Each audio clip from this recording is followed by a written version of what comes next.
Good morning, good afternoon, good evening. Welcome to Medieval Storytime with the creative Contessa. I am the Contessa, and today we shall be exploring a variety of very interesting texts that will give you a more rich understanding of the medieval world from the voices of the people who actually lived in that era.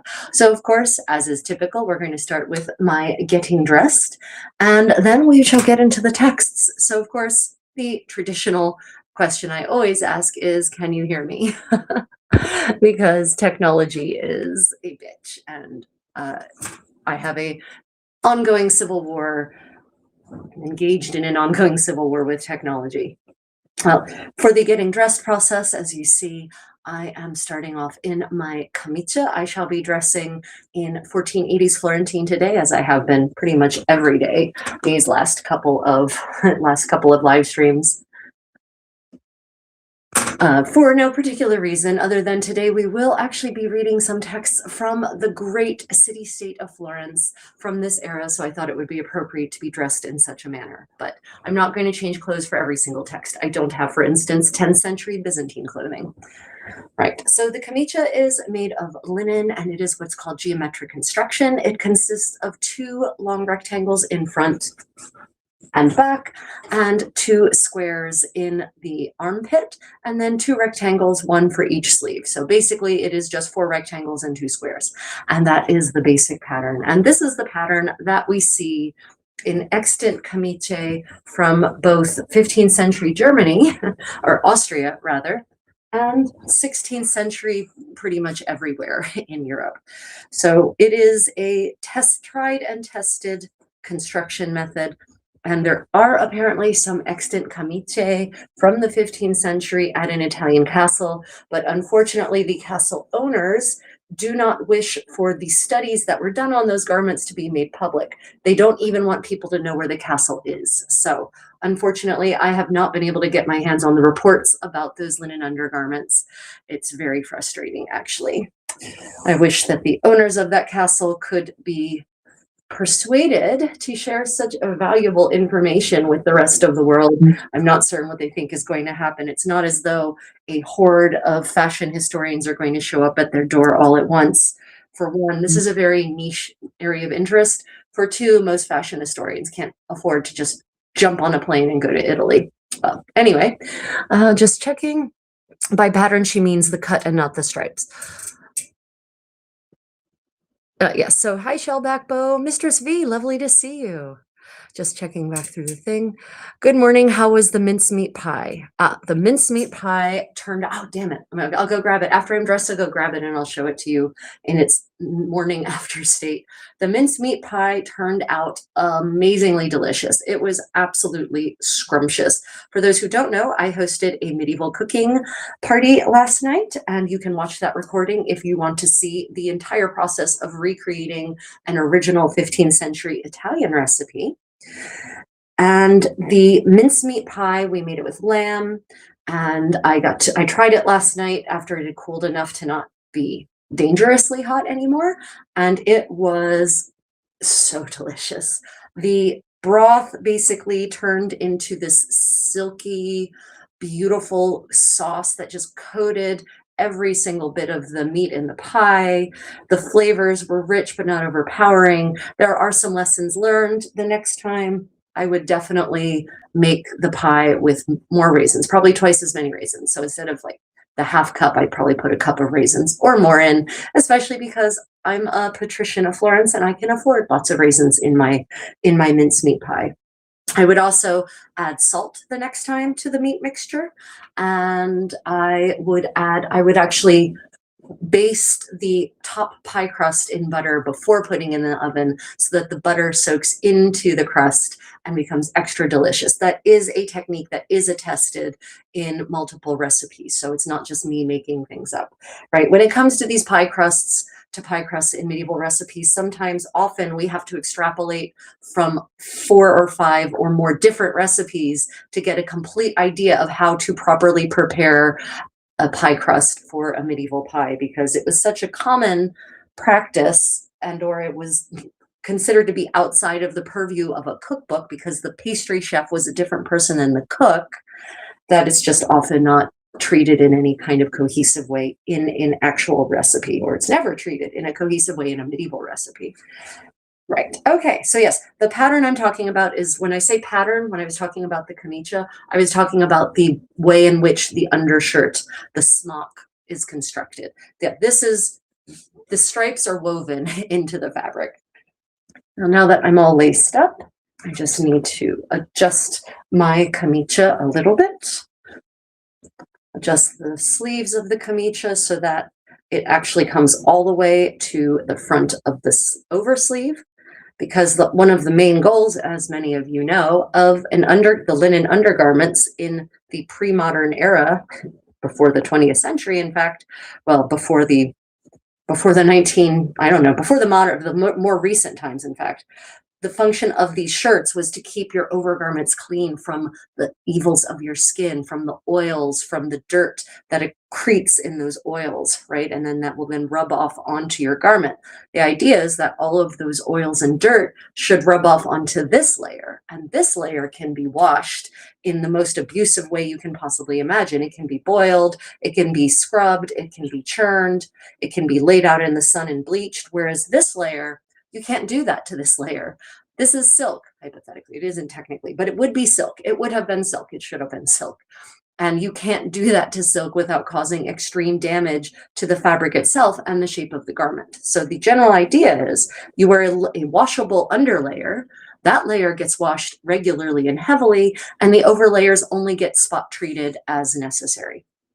So that means that we need to make sure that my camicia sleeve is actually all the way to the front of the sleeve of my overgown so that it can do its job. That's the whole point of this exercise. And yes, it is easier. Obviously, you see, I can do it myself. It is better. I prefer it if I have a damsel to do it for me. Unfortunately, I don't even have a condottiero here, and my cats are not very useful. So all myself all the time. So as you can see, it is absolutely possible to get dressed in this style without assistance. But why wouldn't I want assistance if I have it available? And ladies of my stature would have had maids, absolutely. And those maids would have helped them dress. They would have done their hair. Now, running into the hair is going to be a bit of a challenge because I can't really do my own hair in the Italian fashion in any kind of real way. So I'm just going to do a quick and dirty, what I call a conjectural braid bun. So I have my hair braided in just 2 simple 3-strand braids. The ends are bound with finger loop braiding. And I'm just going to tie it on the back of my head at the base of my skull in a series of half knots. And when I say this is conjectural, it's because I've seen zero evidence of this, but it's quick. I can do it myself. It doesn't use any equipment or techniques that couldn't have existed in the 15th century. Yeah, I should maybe start calling that my plague bun. The kind of bun that ladies would have done when they had no one because everyone had died. Okay, so next I'm going to put on a kerchief, just a simple linen kerchief. Florentine ladies, when they were at home, it's likely they taped their hair into a bun on the back of their head with a linen or silk ribbon, but then they would wear some kind of kerchief like this over top of that, generally when they were home. So I'm just putting on a kerchief. Now, when they went out, when ladies, even married ladies, went out for a great party, they would, a ball, a festivity, some kind of celebration. Even if they were married, they would then have a more fancy coiffure with curls that have been either curled with an iron or crimped or somehow made to be curly in a very cohesive manner, framing their face, and they would have jewels and whatnot pinned into their hair. But I'm not going anywhere. You are staying right here with me in the intimacy of my private quarters for medieval story time. So I'm therefore dressing in this modest and simple at-home fashion. I'm not even going to put on my overlayer, which would be a toppa, which would go a dress that would go over top of this one. It laces in the front and it's open from the waist down. But I'm just at home, so there's no need to be putting on all of the layers when I'm just basically pretending to be a modest housewife in 15th century Florence. When I say I'm pretending, I'm saying that 15th century Florentine women of high stature also pretended to be a modest housewife, even if their families were the most powerful families in Italy, let alone Florence. So it was a conceit that was very important to maintain in Republican Florence, because they had exiled all of their aristocracy in the 14th century. And so the whole point of being a proud Florentine was that you were not one of those aristocrats, you were a hardworking individual, which created some issues when Florence then needed to treat with other kingdoms and polities because they didn't have any aristocrats to represent them as an embassy. So there were certain weird little tricks they came up with to get around that stumbling block. Okay, I'm just going to look to the comments. My great-great-great-great-gram wore the space buns on the sides. Yeah. So the side buns, some of you you've asked about the side buns. The side buns are no longer in fashion. They go in and out of fashion, is what I'll say. They go in and out of fashion over the centuries in various types. By the second half of the 15th century in Italy, in Florence specifically, side buns are no longer fashionable, but there's various places in Italy where they are still fashionable. So there is no Italian fashion from the Middle Ages. There are local, very local regional fashions depending on where you lived in Italy, because all these city-states had their own fashions, really. And you could know, a person would know by looking at someone else, yeah, they're from Florence, they're from Bologna, they're from Siena, they're from Lucca, right? So yeah, fashion is very interesting and very important. Okay, let me see. My Gomorrah will look very similar to yours when I'm done. I learned finger loop braiding from you as well for my ties, specifically for the outfit. Ah, fantastic. Was the tutorial useful or easy to follow, I hope? Jim, lovely to see you. Would I dress differently if I were single? That's a great question. The way in which young Florentine ladies, and indeed young ladies across much of the Italies in the 15th century would signal singlehood was that they wouldn't cover their hair with a kerchief like this. They would actually wear their hair often just bound at the back of their head in a ponytail, and or maybe a braid with the rest of it in this long flowing ponytail. And they would wear just a areta or a little coif over their hair, not something that covers it more or less entirely. And that would be a visual signal that they were in fact single. So if you've got that ponytail at the back of the head with the hair flowing freely from the ponytail, or just a braid with a lot of the hair flowing freely from the braid, or even just the braid without it being bound up or anything, that would have been a sign of singlehood for a young lady, or that she was a young lady who hadn't been married yet, because widows, for instance, didn't just then start wearing their hair down again. So it was more a difference in, are you a young lady who has never been married, or are you a married woman or a widow, right? That was the distinction. That was the distinction. Yeah, great question, Jim. Thank you for asking. Okay, so now I'm just going to I haven't been putting on a belt. I'm going to put on a very humble, in line with the whole I'm a humble Florentine patrician wife look. I'm going to go ahead and put on a tablet woven belt. It's made of linen. It's nothing fancy, right? We're just at home. There's no need to be ostentatious in the privacy of my own home. Just like that. Now, they did absolutely have belts that buckled, and they're really beautiful buckles and belt fittings that have survived from 15th century Italy. Armor and Castings makes a couple replicas, so does Raymond's Quiet Press.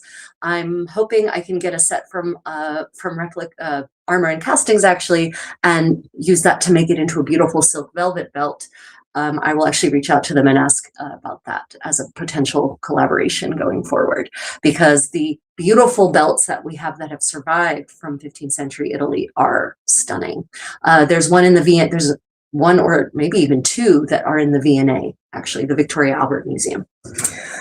Okay, and then I'm just going to add a little bit of bling to our ensemble for our story time. Again, nothing terribly ostentatious. Some of you have asked about this. This is a jewel that belonged to Beatrice d'Este. This is a replica, not the original. I haven't stolen the Este's crown jewels or anything like that, right?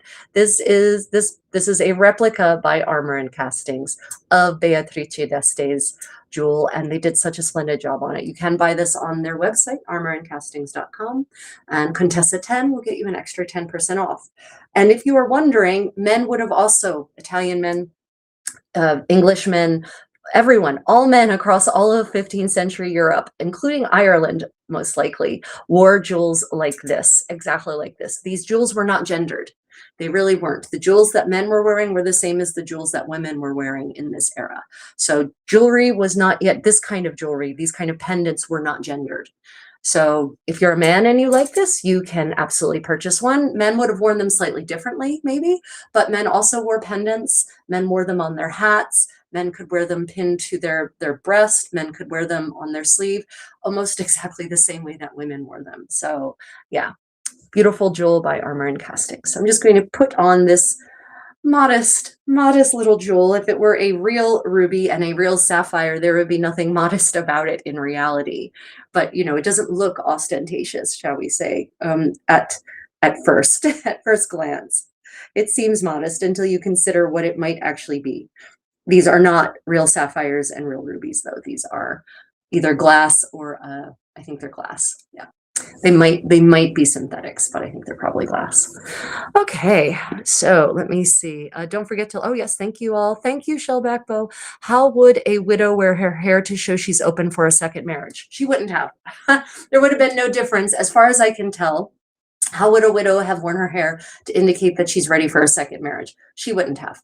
There's no difference as far as I can tell. It may be that one of the visuals that a woman wasn't looking to remarry might have been that they're wearing not just a kerchief, but a full veil with a wimple, right? Basically, if they're wearing a headdress that looks like a nun would wear it, they're probably not looking to remarry. Is the visual there. But that doesn't mean that they're not available for remarriage. And depending on where they lived, it might not have been a choice that they would have had, depending on the state of widowhood in which they were left. So yeah, there was no visual sign that she's a widow, but ready for more marriage. There was more a sign of she's not ready for marriage, might be a widow, I think is what I'm trying to say. Yeah, great question, Susan. Thank you for asking. Okay, fantastic.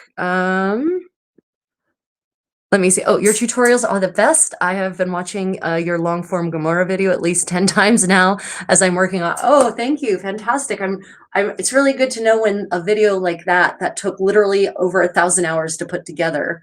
Not to make the dress, the video itself took 1,000 hours worth of work, the full 2.5 hour one, because of all the research I built into it and all of the editing and all of the filming. Yeah, that's 1,000 hours worth of work that 2-hour video is. So it's good to know when that actually serves someone well. Okay, beautiful piece of jewelry. I love the tablet weaving, of course. I taught myself how to tablet weave. Yeah, I actually had a tablet weaving workshop in 2005, and I still remember how to do the basics. I haven't done it in a while. I actually still have the loom. I really should just have the tablet weaving loom set up, and then I can just work on tablet weaving when I'm watching a documentary or something. Okay, well, are there any questions about what I'm wearing before we move on to our medieval story time? And I'll just check the comments from this. Questions or comments? The Sami wore round or square buttons to show if they are single or married. Oh, that is very interesting. Do you know, let me see, Vikinga, do you know how far back that dates, that practice? Is it dateable to a longer period, or is that a more recent custom? Yeah, I'm always, the problem is there's this blurry line between modern anthropology and historical fashion practices. And for certain peoples, it can be very hard to document certain practices, very far back, because either they don't have written records or no one else wrote about them, or the records were destroyed. So, I'm always interested in the evidence of practices being older than, and here's the thing. Let me just put it this way, everyone. I am extremely skeptical when someone says, well, it's traditional, so it's been done forever. A tradition is something that a person has done twice. That's what a tradition is. Traditional does not imply that it's been a practice since forever, since time immemorial, since humans came out of Africa, right? That's not what traditional means. So I'm always skeptical if someone says, well, it's traditional. My grandmother did it, so they did it 500 years ago too.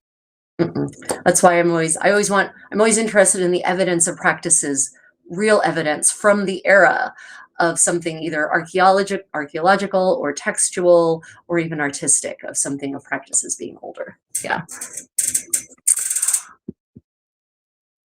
But yeah, that's a pretty cool idea to signify, to signify singlehood or not with the shape of your buttons.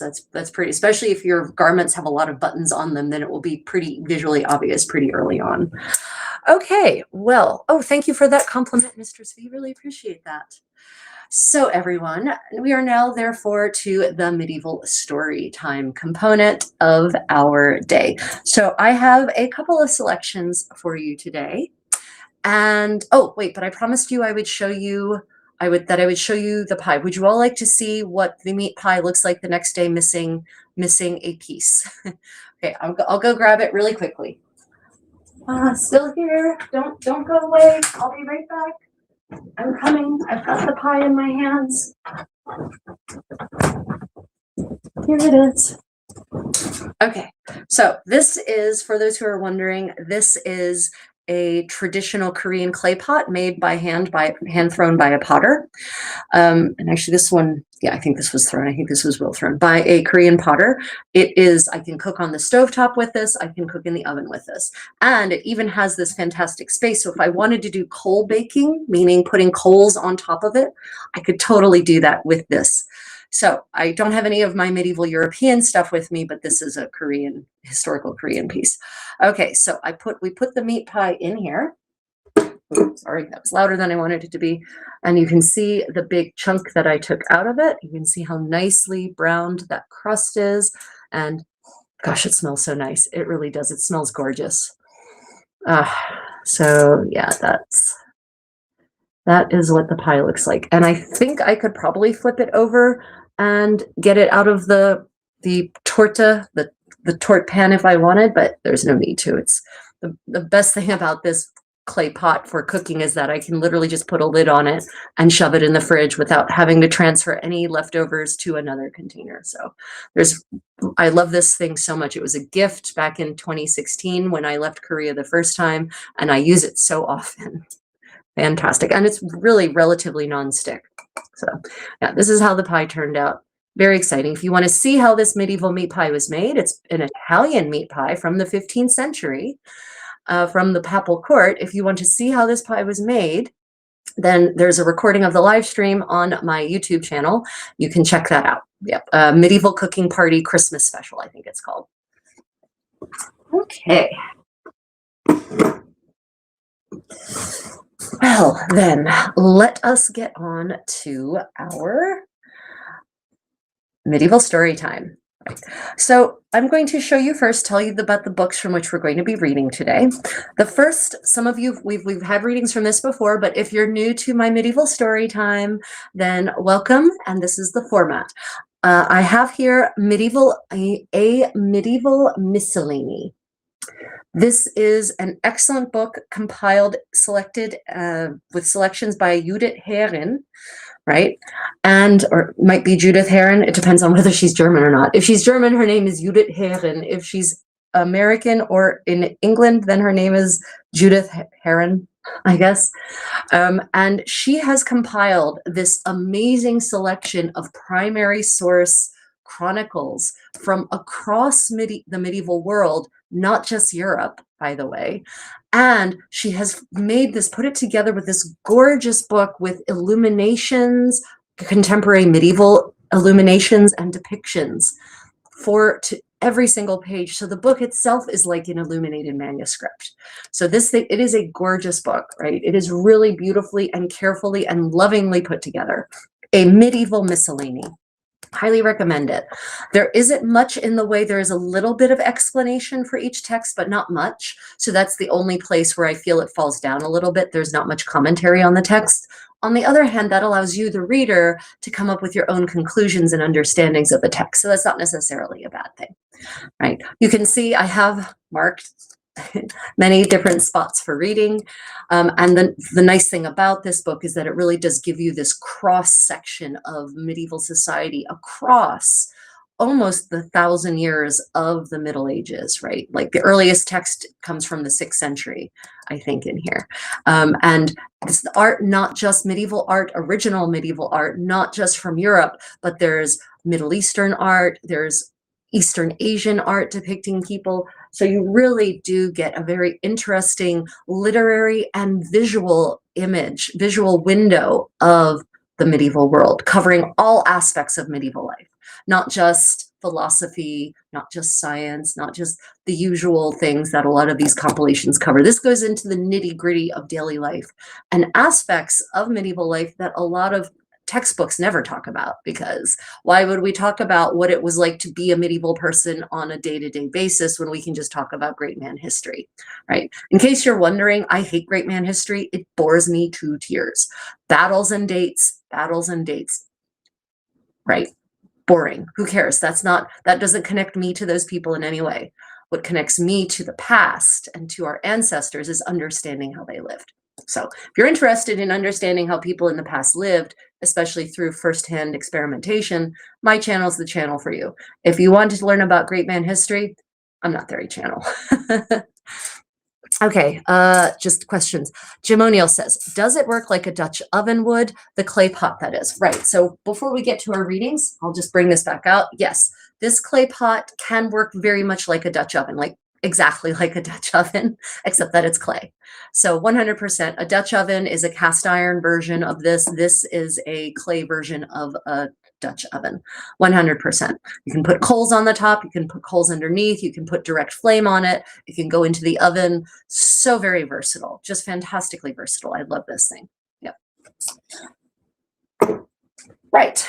Okay, so let's get to our first read. Oh, the second book from which we're going to be reading today is actually extracts from a fantastic biography about Lorenzo il Magnifico, Lorenzo the Great, Lorenzo de' Medici, the last Republican Prince of Florence, I guess we'll call that, right? Magnifico. And what I like, I often don't like many biographies because they don't have footnotes, they don't have references, and they focus again on big man history. But this biography does not focus on big man history. This biography will give you an idea of what Lorenzo de' Medici's life was actually like, right? And so I've actually chosen some extracts from this book that we will be reading, because what I love about this book also is that the author, Miles Unger, actually provides excerpts from primary sources from the 15th century, not just Italy, because the Medici influenced well beyond Italy. So he actually provides excerpts from primary sources so that you can understand yourself why this biographer is making this point, why he thinks that Lorenzo felt that way. Well, he thinks Lorenzo felt that way because Lorenzo said so in this letter, and here's the letter. So we'll be doing a couple of selections from here to give you a better idea of the actual lives of the Florentines in Medici Florence, in 15th century Florence. Some really interesting things, including some learnings about his mother, Lucrezia Tornabuoni, right? Okay, so with that, a comment is Shellback Bow. I love both styles, yours and the Great Men of History. And it's not a criticism, right? The Great Men of History it bores me unless it comes in the context of what daily life was like. But I fall asleep when it's names and dates. I like to understand the connections and how, so the Battle of Bosworth, what was it actually like on the day? Right? I understand the importance of knowing what happened at the outcome of the Battle of Bosworth. But if all it is names and dates, it doesn't interest me. It's not a criticism of other people who find that interesting. I just don't. Let me see. Hubby just came home from work. I better go pretend I've been working all day. Good night, everyone. Okay, Lilypad. Okay, well, the recording will post, so if you can't stay for the whole thing, you can always go and listen to it or watch the recording later. So, okay, let's go ahead and jump right in. So, one of my favorite aspects of medieval life is recreating medieval life is the food, and the entertainment is the way people entertain themselves, what people did for fun, right? Understanding that is very important to me. And one of the beautiful aspects of the medieval world is that you have these great courts that could put on these really lavish, posh entertainments. And I know some people say, well, it was only the really ultra wealthy who got to enjoy that. No, households, medieval households in these palaces and castles were immense. And so it wasn't just the ultra wealthy who got to witness the spectacles. The servants were there too.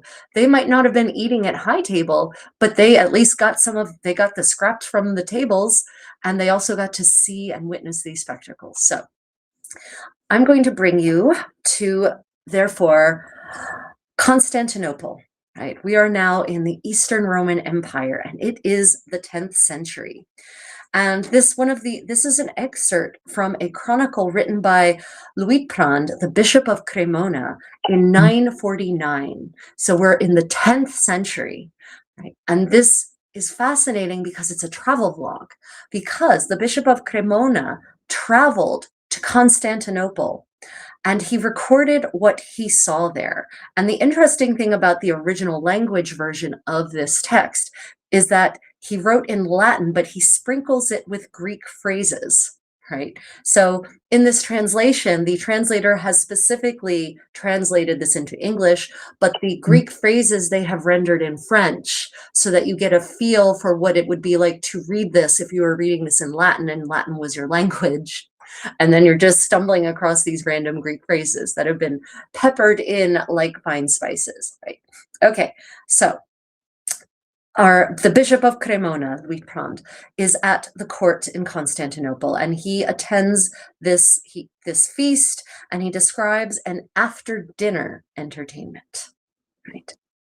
So the format is I will read the whole text, then I will check the chat, and then we will go through bit by bit and discuss any bits and elucidate any passages of text that I feel could benefit from more information. So, as for the entertainments, I saw there one that was so remarkable that it will not be out of place to insert an account of it here. A man came in, carrying on his head, without using his hands, a wooden pole 24 feet or more long, which 1.5 feet from the top had a cross piece 3 feet wide.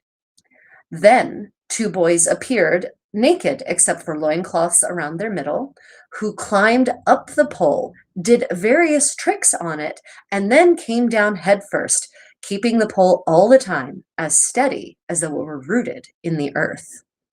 When one had come down, the other remained on the pole and performed by himself, which filled me with even greater astonishment and admiration. While they were both performing, their feats seemed barely possible, for wonderful as it was, the evenness of their weights kept the pole up, which they had climbed. But when one remained at the top and kept his balance so accurately that he could both do his tricks and come down again without mishap, I was so bewildered that the emperor himself noticed my astonishment. He therefore called an interpreter and asked me which seemed the more wonderful, the boy who had moved so carefully that the pole remained firm, or the man who had so deftly balanced it on his head that neither the boy's weight nor their performance had disturbed it in the least. I said that I did not know which I thought plus merveilleux, that is, more wonderful. And he burst into a loud laugh and said he was in the same case. He did not know either. Okay, so there's a lot of fascinating things here. A lot of interesting details about what is actually an acrobatic feat. This is what many of you might consider normally a circus act, right? These are acrobats, basically. But what's fascinating about these acrobats is that it's 2 boys performing on basically a high wire without the wire. And they're performing it on a device that is rooted on a man's head. So there's a man who is supporting this pole and supporting these boys as they're doing their tricks, right? Okay, so I'm going to check out the live chat and just answer any questions. Let me see. I love the channel. I love channels like History March, which focus on tactics and strategies of wars and battles. But I also love the engineering mechanics mind that needs to understand how those things are work and how best to appreciate them. Yeah, I really like the practical aspects myself. Yeah. Does Louis Prand actually speak Greek, or does he just think he does? So actually, that's a good question. Does the Bishop of Cremona here understand Greek, or does he think he does? So because they've called it interpreter for the emperor to communicate with him, I'm going to assume that he probably commands enough Greek to sprinkle phrases in amongst his Latin, and that's about it. It's like most Americans or Brits who occasionally say words like voila. Right, same idea, I'm pretty certain. Yeah, that's a good question. Yeah, so the comment is, this sounds very Cirque du Soleil. It really does. And what I love about this is it's a way to document a performance. If you want to do a 10th century Greek performance, right, acrobatic performance, here we have documentation of that being a thing that was actually done. You know, a lot of times performers at Renaissance fairs invent the things they're doing based on their modern understandings of circus performances and that sort of thing, right? Modern acrobatics. But this tells us that some of these things we see Cirque du Soleil doing, for instance, are absolutely 100% documentable to at least the 10th century. So I love finding these connections. And it's in these accounts that are not, this would not be contained, there's no book that's called 10th century Greek acrobatics, for instance. You have to comb through chronicles on random topics to find all these little tidbits that are just sprinkled in randomly. And in fact, we know it's random because he actually says, as for the various entertainments I saw there, one was so remarkable that it will not be out of place to insert an account of it here, which he's basically saying to the reader, I know this isn't exactly on topic, but I want to mention it anyway. Right. So you're not even necessarily, this could be an account of, you know, a pilgrimage he made to the Eastern Roman Empire, for instance, which would never make anyone read it if they were looking for details of medieval acrobatic practices, right? So this should give you a better appreciation for the work of historians, the people who are actually combing through these archives, translating, transcribing these original sources, and bringing this kind of information to the light of day. Okay, comment. Let me see. Are they in the Hippodrome? I don't think so. They are not in the Hippodrome. This is an after-dinner entertainment. So they are probably in the Great Hall, in the Great Palace that was in Constantinople, which, by the way, is not Topkapi Palace. Topkapi Palace was not built on top of the palace, the Great Palace of the Eastern Roman emperors. That's a separate area. They're not quite certain where it is, but they think they know where it was. Yeah. Let me see. I just got notice from my November and December subscriptions of coffee from the Carmelite monks in Wyoming are at the post office, so I get to enjoy great coffee for Christmas. Oh, that's pretty fun. Carmelite monks are selling coffee. That is brilliant. Medieval monks sold beer. So yeah, why not? Okay, so let's go back through this description a little bit at a time, shall we? As for the various entertainments I saw there, one was so remarkable that it will not be out of place to insert an account of it here. As I said, this is fascinating. It's the manner of this chronicle is very by the way. It's very casual, right? It almost feels like this must be a stream of conscience accounting of his visit to the Eastern Roman Empire and to Constantinople. A man came carrying on his head without using his hands. By the way, so I want you to imagine this: a man carrying on his head with no hands this 24-foot or longer pole. Right now, 24 feet in I don't know what 24 feet would have been in Cremona in the 10th century, but more or less feet have been roughly about 12 inches since Roman times. More or less. Different polities and across various periods of the Middle Ages changed what was the official measurement for a foot, but it's more or less always been 12 inches ish by modern standards, give or take an inch or two is what I'm saying. So not 24 feet is not a terribly different measurement than what we, the modern people, might understand it as. Okay, so wooden pole, 24 feet or more long. 1.5 feet from the top. It had a cross piece 3 feet wide. So again, 3 feet is more or less 3 feet across most of European history. So it's a tall pole and it's got a cross piece, kind of like a sail, a mast, a sail mast, right? But a very narrow sail mast, only 3 feet wide at the top, this cross pole. 2 boys appeared, naked except for loincloths around their middle, right? So performing, this is very different from modern performers, right? Modern performers like to wear, acrobats wear very, very tight fitting, but colorful clothing to do their thing, right? But in the 10th century, in anywhere in Europe, they didn't have cloth that was tight enough or elastic enough that an acrobat could do these things that they're doing and still be wearing those clothes. They'd have to wear garments that were actually more voluminous and had more room to play in to be able to do a lot of these things in the 10th century. Talking about 10th century. Because they haven't designed hosen and doublets yet. Hosen and doublets aren't a thing yet. We're in the tunic era, the era of the tunic.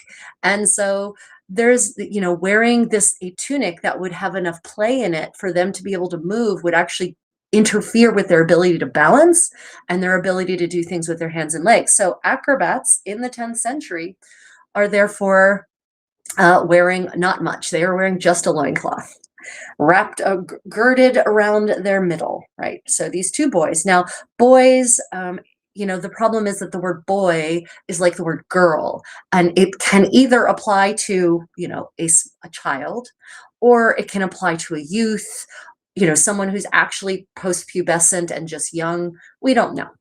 I'm going to assume, though, my assumption here is that if it's a man with a 24-foot pole upon his head, not supported by his hands in any way, that it is probably 2 smaller boys, prepubescent boys, who are climbing up that pole.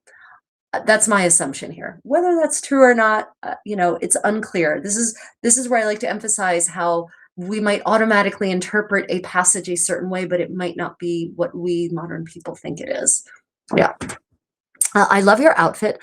I appreciate that you're preserving your culture. Oh, well, thank you. I am an American, so my culture is actually about 15 different parts of Europe because I'm a mutt. I am a true mutt. My European heritage goes from Ireland all the way down to the southern tip of Italy and covers all of Central Europe. So yeah, I'm preserving part of my heritage, I would say. This is the Italian part of my family. My grandfather was 100% Italian. So yeah, but he was from southern Italy, not from Florence.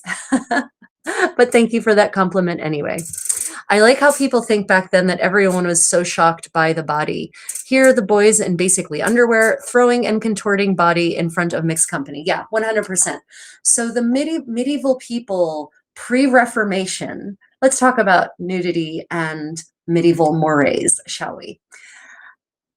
Medieval people were not shocked by the naked body. They did not really moralize the naked body. The bathhouses were mixed gender, for instance, in medieval Europe. And so, yeah, it wasn't something that was moralized for most of the Middle Ages. Now, granted, sure, there were preachers who would preach against it, but that doesn't necessarily have a bearing on how the average person perceived a naked body, right? So, yeah. These boys are in nothing but loincloth. You're absolutely right. And they're doing all kinds of things. And I'm going to wager that those loincloths may or may not have always covered all the little bits, if you know what I mean. Okay, other comments. Let me see.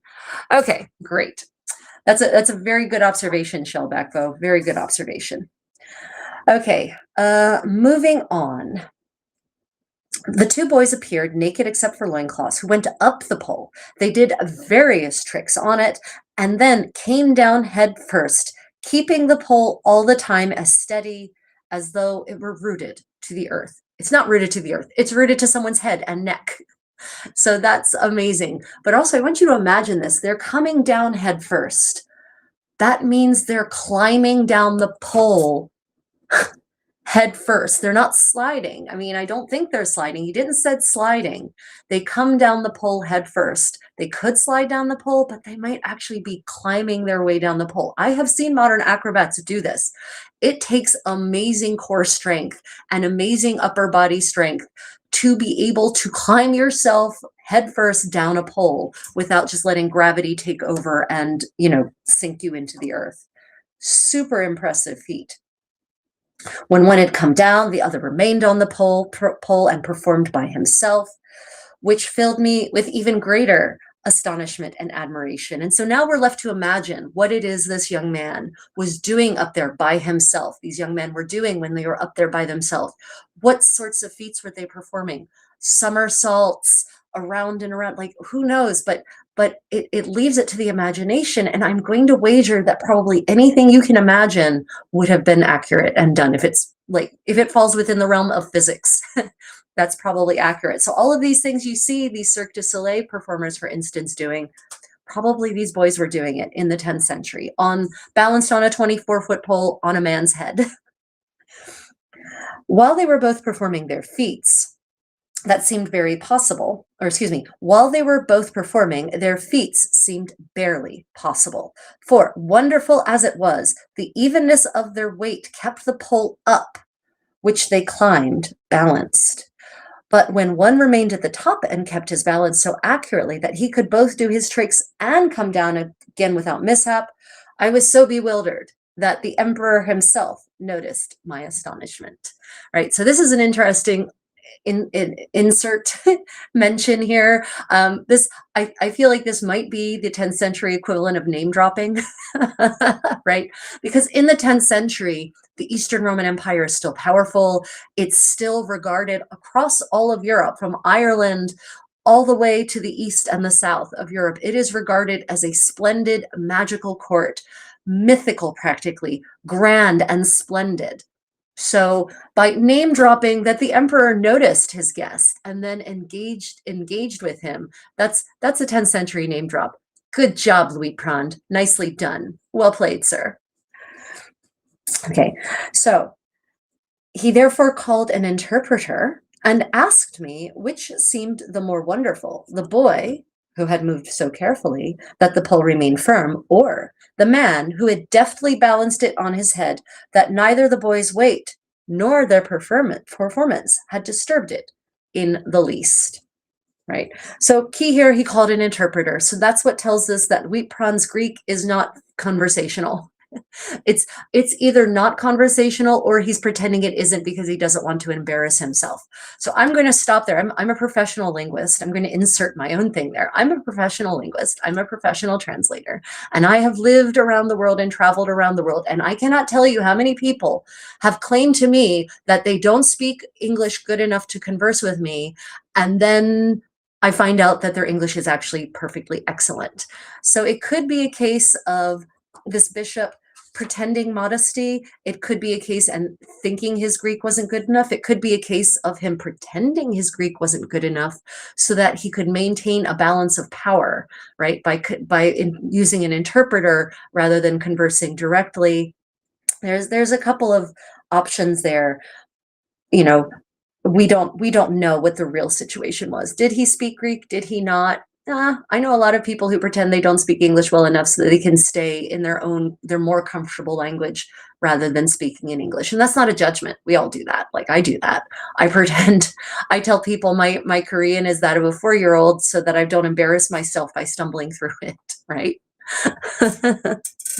Okay, comments. Subtle flex. He noticed me and sent me a translator to talk to me. 100%. Absolutely. Is it a subtle flex? Subtle? It's a flex for certain. So interesting. I wonder if they cut against the bias at a 45-degree angle to provide stretch and draping. Yeah, so Vikinger, I would say that for the loincloth, it would have been easy, right? They could have taken a square. They didn't even have to cut across the bias. You just take a square and you fold it in half, And that's automatically going to give you bias across the fold, right? And bias across everywhere else. So it could absolutely be possible that they could have cut the loincloth to be cut across the bias to give it some natural stretch. We know that they were cutting, even in this era, hosen were being cut across the bias to give them stretch. So a small garment like a loincloth, I could see them applying that method there, because you're not going to waste huge amounts of fabric on a loincloth if you cut it on the bias. Yeah, I could definitely see that. I could definitely see that. Blue Tax Malta, welcome back. Thank you for joining us. Loincloth with no bottoms. Yep. Yep. Loincloth with no bottoms, 100%. Okay. How were these acrobats recruited to entertain the court, especially if they were young kids? Were they orphans? That's a good question. They were not. So my understanding is that in Constantinople, in the Eastern Roman Empire, there were professional troops of performers. And so a professional troupe would have been engaged, not just individuals. So this would have been, this is the origin of the circus. This Constantinople is the origin of Cirque du Soleil, basically, as it's understood in the Western tradition, right? The East has its own acrobatic tradition, and I'm not going to say that Constantinople informed their tradition as well, but the tradition of acrobatics that are in Europe seem to come from the court of Constantinople, from the East, because they actually had what we would call a circus. Modernly, right? Performers with animals engaged in feats, in, fantastic costumes and all of that. So what I don't know is if it was families who were performing, if they engaged orphans. I can't answer that, Laurie. I'm not as familiar with life in 10th century Byzantium, in the 10th century Eastern Roman Empire, as I am with other parts of Europe. That's a really good question. I'm going to have to look into that. I'm confident someone must have written a book, or at least a paper, about the circus in Constantinople at the height of the Eastern Roman Empire. So that's probably something I can answer. I'll try to remember to look that up. Let me see. By pretending to not know Greek, he had an interpreter, which allows the emperor to speak his mind and rely on the interpreter to make the speech politically correct, thus allowing the man to hear the emperor's mind without breaking customs or whatever it's called. Yeah, exactly. Protocol. You were thinking protocol, right? Yeah. Without breaking protocol. 100% Shellback Bow. I can absolutely see that as another reason to use an interpreter. Let me see. Born and raised in the Midwest, and I can't speak proper English. Well, Jim, good on you for introspection. Okay. So now we've got this debate. So what do you think? What is more impressive? The boys who managed to do this performance on this 24-foot pole perched upon this man's pate? Or is it the man who maintains the 24-foot pole while these boys do all of their feats? Which is more impressive to you, right? I honestly, I'm not certain which is more impressive to me. Knowing the kind of postural muscles that this man would have had to have to maintain that. I mean, his neck muscles must have been hellishly strong, right? With the kind of neck muscles most Westerners don't have anymore because of the device slouch, right? The laptop slouch and or the phone slouch. So our Bishop of Cremona, Louis Prand, says, I do not know. I said that I did not know which was, excuse me, this is where we have our Greek/French insertion.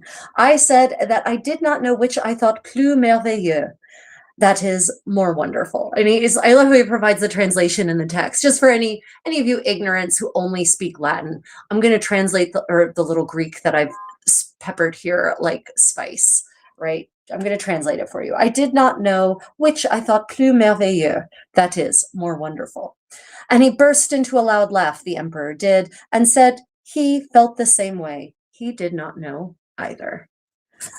Right. So it's another flex, right? It's a flex that this bishop has not only been acknowledged with very personal, intimate conversation by the great emperor, but he made the emperor laugh, right, with his remark.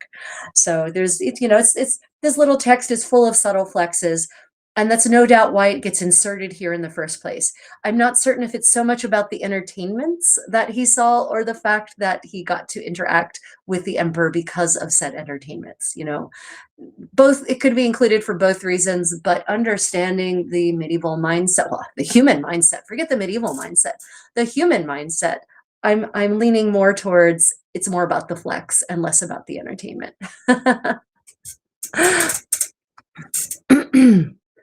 Let me see. I noticed the Sami for Winds hat reminds me of a jester hat. Yeah, and the jester hat has a very interesting history in and of itself. Yeah. Okay, so thus I shall now take you from Constantinople to a different part of Europe. Are there any questions or final comments about our Cirque du Soleil style entertainment in 10th century Constantinople with the name dropping and the flex about making the emperor laugh? And while I'm giving you a chance to make any final observations, I will show you the gorgeous illumination that is included with this story in this book, A Medieval Miscellany. Look at that. Isn't that beautiful? Right. So what you are seeing there is actually an Arab depiction of Humayun at the Chinese court from 1396. So you're seeing the way a Baghdadi, so now Iraqi, a Baghdadi illuminator viewed the Chinese court in the 14th century. Right. It's another it's another case of, is that really the way the Chinese court looked in the 14th century? Probably not. But it probably has elements. For certain, it has elements. I see certain headdresses, hats, for instance, that are very, very 14th century Chinese. But there are plenty of other elements that tell me, that's not Chinese. For instance, but what's interesting is what I love about this picture is, at first you don't see any women. No women, no women, no women. It's all men, men, men. But then you have to look up in the corner in the window, and there are women peeking out at the window down at the court. And you can tell they're women because they've got these beautiful, heavy, sculpted eyebrows, and their hair is down, and they've got those nice veils, right? So you really have to look at, with illuminations like this, you really have to look very closely. It's a bit like find Where's Waldo. You have to look closely to see little details like that. Okay, final questions or comments. By making it the secondary topic, that makes it seem like it's not such a big deal that the emperor speaks to him. Right. Yeah. It's trying to be a flex. That means, well, the emperor spoke to me, but no biggie, no biggie, just whatever. Daily workaday life for me, happens all the time. It's nothing. Yeah, that's a good observation, Vendetta. Okay, so let us move on to our next text then. Oh no, I think the card fell out while I was showing you. Okay, so the next text I have is about heat. We're now in the dead of winter, basically here in, well, not the dead of winter. We're about to, actually it might be, so today, the first day, we've just entered winter technically here, right? Yeah, okay. We've just entered winter. And so it's starting to get cold here in the Northern Hemisphere, right? So I thought it might be nice for you to hear about people being overheated, and those of you who are in the cold parts of the world. And for those of you who are in the hot parts of the world, you might feel some sympathy or empathy with medieval people who were suffering from a hot climate. So this is an account of an expedition by John of Gaunt in 1386, who was the Duke of Lancaster. Yes, those Lancastrians, right? And the King of Portugal, who led an expedition into Galicia together, because you may or may not know, but England and Portugal have historically had very tight political ties, going back until the mid-Middle Ages, basically, the High Middle Ages. So in 1386, John of Gaunt, the Duke of Lancaster, and the King of Portugal led an expedition to Galicia, which is still called Galicia and is northwestern Spain, against the King of Castile, who was supported by the French, right? So even in the Middle Ages, we have basically what are world wars, right? Wars that involve multiple powers allying against each other. The English troops were accompanied by the noble ladies of the Duke's household. Now, isn't that an interesting detail, right? So this expedition coming down from England has brought English ladies with him, members, ladies of capital L of his household to Spain. So this is another way in which people traveled more often than you might expect, thanks to expeditions, right? Not the maybe nicest cause for travel, but it results in the same thing, which is exchange of culture, new ideas, new visuals, new aesthetics being taken back with them to their place of origin, right? Okay, so again, the format is I will read the whole text, and this one's a little longer than the last one, but not much.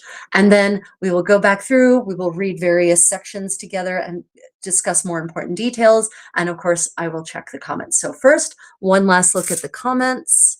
Okay, onward with our hot expedition to sunny Spain. So these two great lords and their armies were in Galicia. They stripped the country of food. The days grew hotter and hotter until no one dared go out riding after 9 o'clock, unless he wanted to be scorched by the sun. No grass could grow, nor any other edible thing, so hard and dry and sun-baked was the earth.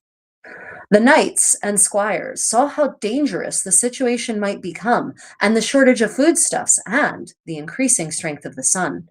They began to grumble, and their complaints ran through the army.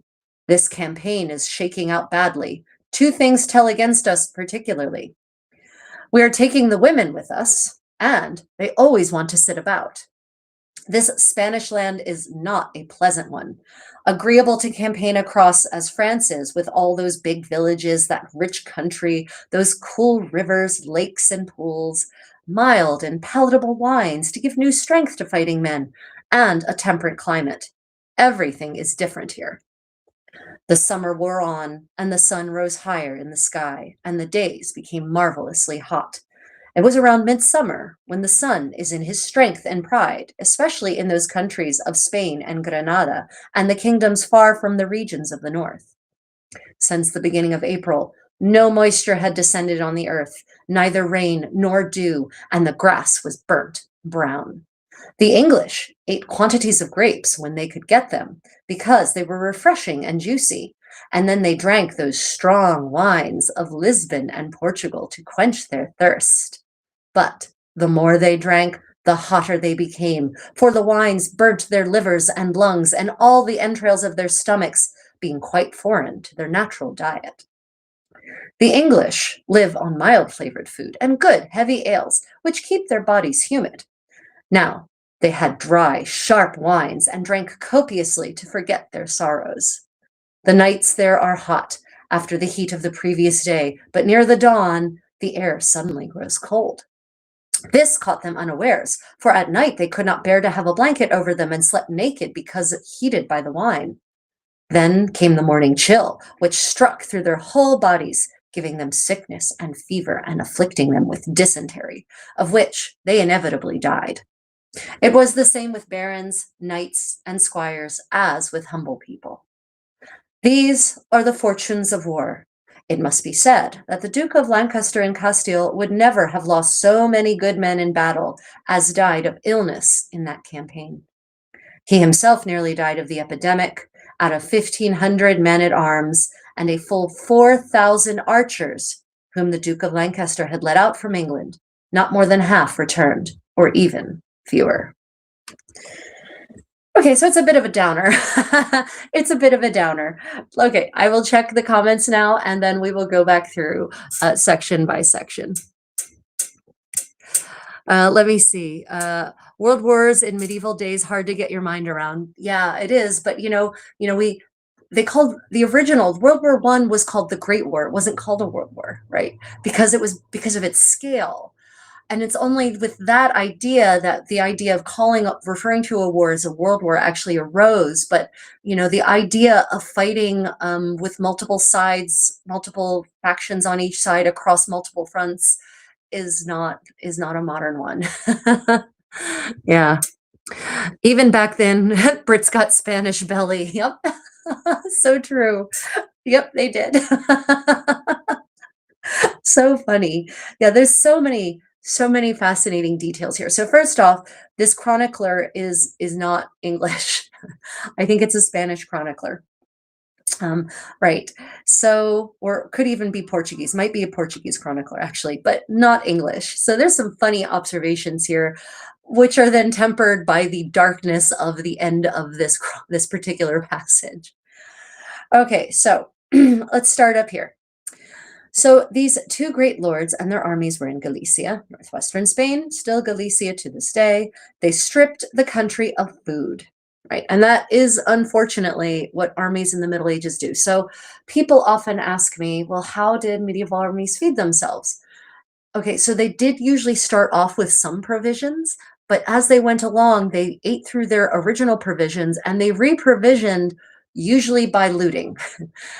They did not usually purchase more provisions. They usually just stole them from whatever farms or estates they passed that were weakest and most vulnerable, which means they weren't stealing from fellow noblemen. They were generally stealing from peasants who could probably ill afford to be robbed, right? It was an unfortunate and a very dark side of pre-modern warfare, that one of the main sources, one of the main logistical operations that a modern army has was undertaken, in a very violent manner, that being to provision your army with food. The days grew hotter and hotter until no one would dare to go out riding after 9 o'clock unless he wanted to be scorched by the sun. So what's interesting is that mention of 9 o'clock. So in 1386, they are already judging the hours of the day by a clock, right? Clocks are relatively new as a technology, as a timekeeping technology in the end of the 14th century. And especially them being, this is evidence of it being not just, the clock of the church tower, for instance, that they have some other way of tracking time and that people understand what 9 o'clock means, right? So I know you might take that for granted as modern people, but you shouldn't. You should not, right? That is, you should not take that for granted. But also, how many of you have been to Spain? Yeah, Spain in the summer, if you go out after 9 o'clock, you will be scorched by the sun, right? There's a reason that the middle of the day is reserved for eating and sleeping and resting in the shade. And then you go back out once the sun westers and finish your activities of the day, right? There's a reason for that. And they find out the hard way why. No grass could grow or any other eatable thing, so hard and dry and sunbaked was the earth. Now, here's the interesting thing about this passage. Galicia is in the northwest. Galicia these days is very green. It's very moist. In the summer, it gets less moist, but it's still relatively green. So this is interesting because this is 1386. Apparently, this must have been during a hot phase in that part of the world. Because even Galicia, according to this chronicler, in the summer in the 1380s gets brown, which it doesn't really get brown now. Yeah, I was just in Galicia again in October, and it rained like every other 10 minutes. It was raining. But I know that's October, that's not the summer. But still, Galicia is not known for getting brown. The knights and squires saw how dangerous the situation might become and the shortage of foodstuffs and the increasing strength of the sun. They began to grumble and their complaints ran through the army. This is where it gets fun. This campaign is shaping up badly. Two things tell against us particularly. One, we are taking women with us and they always want to sit about, right? So they're grumbling that they have the ladies with them and the ladies don't feel like doing anything. They don't feel like going anywhere because it's so hot, right? And it's funny because I know it's translated as women, but I'm pretty certain the better translation would have been ladies, like capital L, because usually men don't complain about having women in their army because the women are the ones who do the laundry and make the food for them, prepare things, provide other kinds of comforts, right? But what they're talking about are not just any women, it's the ladies who maybe have different expectations about life than, say, a laundress would have. The Spanish land is not a pleasant one. Now, this is funny because Brits these days literally buy houses in Spain so that they can go and live there. I know so many British expatriates. I meet them on cruises especially. They left the UK 10, 20, 30 years ago and have lived in Spain since then because they like the sun and the Spanish climate. They prefer that over the British climate. So it's interesting here they say the Spanish land is not a pleasant one. It's not agreeable to campaign across as France is with all those big villages. So how's that for a travel recommendation? If you're a man at arms and you would like a pleasant place to campaign, come to France, where we have big villages, a rich country, cool rivers, lakes, and pools, mild and palatable wines to give new strength to fighting men. Our temperate climate is fantastic for any man at arms from any part of Europe, right? Like this whole thing reads like a bizarre and dark travel brochure for men at arms. So yeah, it's interesting how they're like, this place is unpleasant to campaign in, but we like campaigning in France. You never, as modern people, we might not think about viewing geography from the perspective of the eyes of a man at arms, as in the men at arms had their favorite places to go and wage war, basically. Huh? How's that for a dark idea? Okay, comments. Let me see. Portugal is a bit cooler, but still hot in the summer. Yes, it is. But when you don't, let me see, hold on a minute. The natural conclusion of the hungry soldier versus the hungry farmer. Yeah, no, Shellback Bow, exactly. Talking about the way that the soldiers, strip the land of food to feed themselves. When you don't have to watch your entire life, you learn to know the tone of the location of the sun. I did that as a little boy in Boy Scouts. Yeah. Let me see. My mom moved to Spain, literally going to visit her tomorrow. Yeah, right. Imagine the ladies also didn't exactly have clothes ready for such weather. Yeah, it's one thing to vacation in modern Spain. It's another thing to campaign in medieval Spain. Yeah, sure. It's just absolutely. I agree with you, Shellback Bow. It's just really funny. It's like now Spain is the place all the Brits not just want to vacation but want to live. But yeah, they're not campaigning there. I will absolutely concede that point. And the point about the ladies not necessarily having clothes for this heat, yeah, probably not. Their garments, probably all their coats, COTE, are fully lined in fur. So yeah, they're not wearing clothes that are appropriate to this climate for certain. Yeah. Okay. The mention of mild and palatable wines as being a particular feature of France is very interesting, right? Which might be a little clue about the difference in medieval. It could be a clue in the difference between medieval Spanish wines and medieval French wines, or it could just be a bit of racial bias or ethnic bias, right? Where we don't like anything about this place, and so we just say the wine is terrible and sharp. Or it could be, a perspective of, it could be relative to the viewpoint of the chronicler, but it could also just be that medieval Spanish wines were sharper and hotter than French ones. I actually don't know enough about medieval wine, the realities of medieval wine, to say either way, but this chronicle seems to imply that there is a difference. There's a marked difference. But the fact that they mention, we'll get to the strong wines of Lisbon and Portugal. I'll address that in a moment. The summer wore on, and the sun rose higher in the sky, and the days became marvelously hot. It was around midsummer, when the sun is in his strength and pride, especially in those countries of Spain and Granada, and the kingdoms far from the regions of the north. Since the beginning of April, no moisture had descended on the earth, neither rain nor dew, and the grass was burnt brown. Now, that is the rain cycle of the Mediterranean, with which I am keenly familiar, having lived in parts of the Mediterranean. Absolutely. It is, even to this day, it is very common that after April, early April, March and October are the rainy months, generally. Those are your rainy months in the Mediterranean.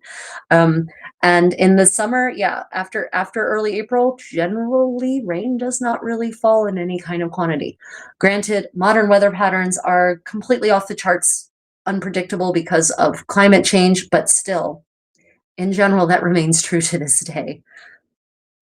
The English ate quantities of grapes when they could get them because they were refreshing and juicy. Right. So they're literally probably they're taking grapes when they could get them. That's not when they could buy them. That's when they happened across a vineyard where there were grapes growing on the vines. So once again, looting for the wind, pillaging for the wind. Because and then they drank those strong wines of Lisbon and Portugal to quench their thirst. So have any of you had port? I'm not certain that they had fortified wines in the 14th century, but this could be a reference to a fortified wine, the fortified wine that would eventually get known as port from Oporto, right? That could be what they're referring to when they say the strong wines of Lisbon and Portugal. If they're talking about fortified wine, oh, buddy, you do not want to consume fortified wines in large quantities. That is a bad plan, which brings me to the next point. But the more they drank, the hotter they became, for the wines burnt their livers and lungs and all the entrails of their stomachs, being quite foreign to their natural diet. Right. So this burning is not necessarily a literal burning. They're not talking about acid burns or anything like that. This is referencing the four humors, right? This is referencing the humors, that it made their bodies over hot, right? So that's what they're referring to now. Did it probably damage their livers? Yeah, I'm going to bet it did. I'm going to bet there was some cirrhosis happening there. But they're not necessarily talking about cirrhosis. They're talking about an imbalance in the humors, especially when they talk about burning the entrails of their stomach. Although that may that the last part, especially the entrails of their stomachs, may be referencing dietary or digestive distress, which may or may not have been caused by the fortified wine. Okay, I'll check the comments now.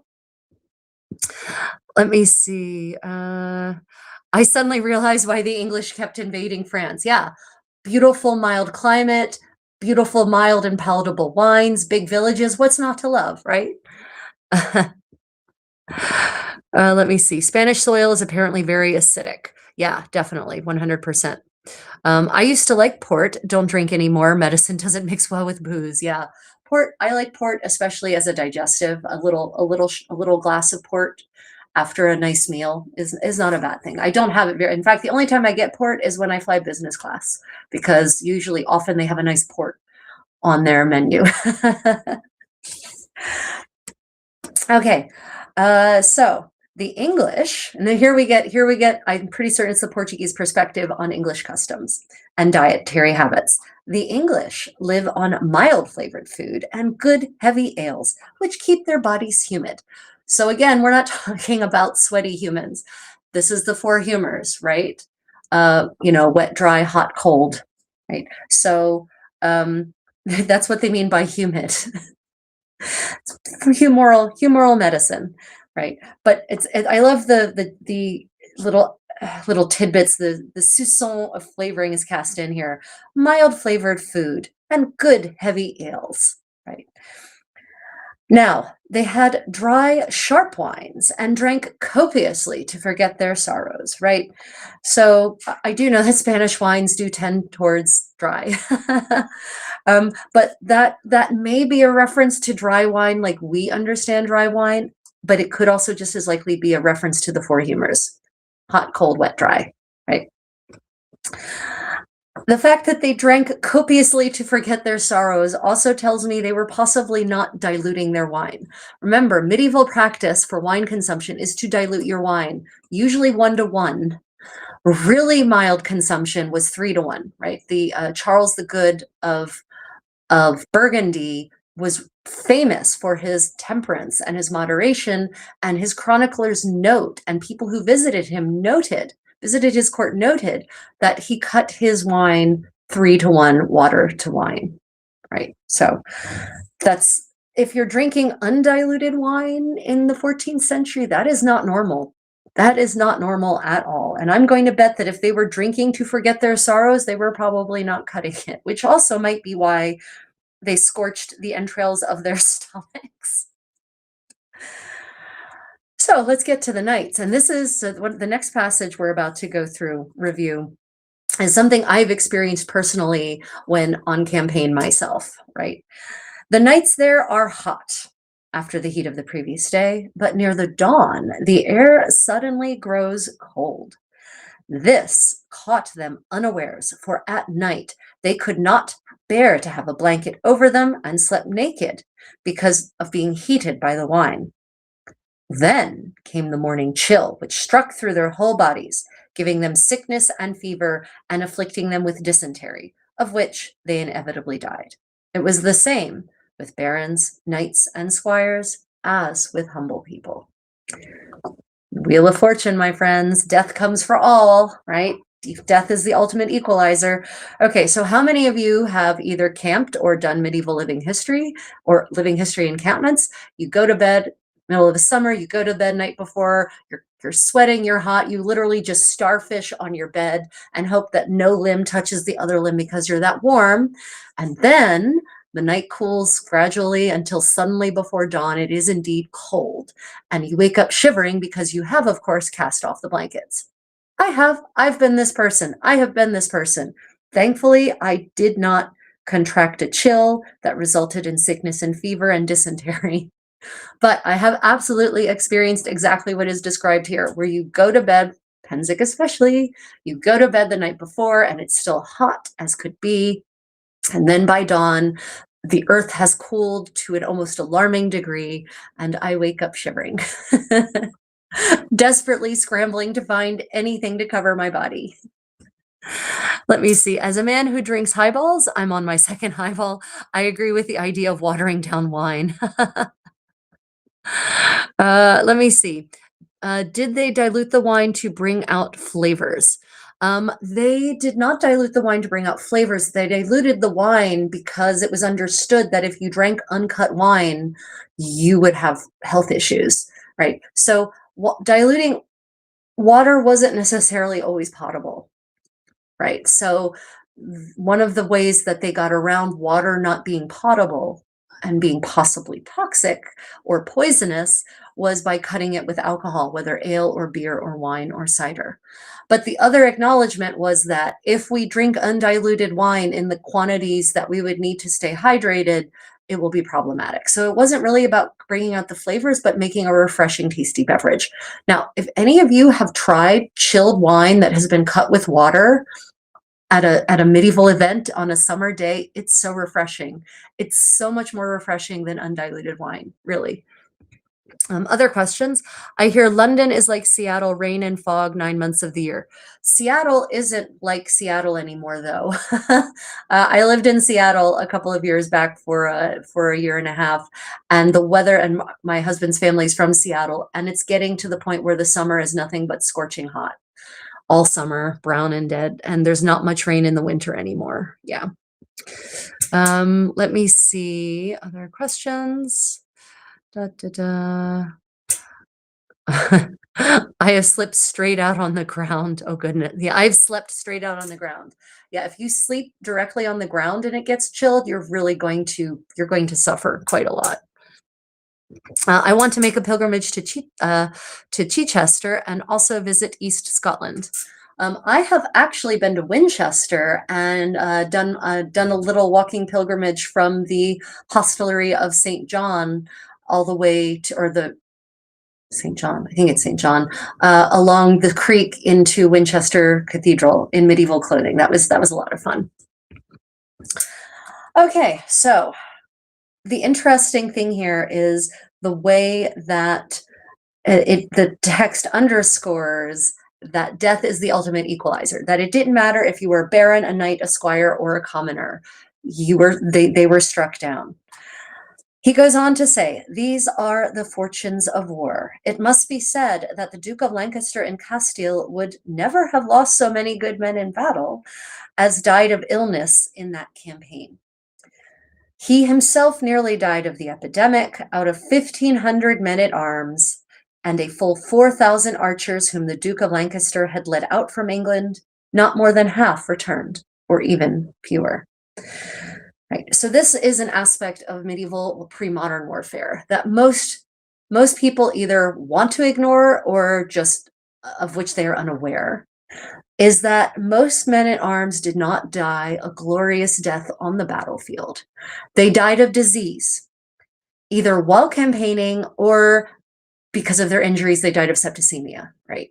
So either they died of dysentery because of something they contract in the midst of, while on campaign in camp, because of poor sanitation in a medieval camp, um, or they died of infection from their wounds, right? There aren't actually that many people who just straight up died a glorious death on the battlefield. That was not actually the most common way to die as a man-at-arms.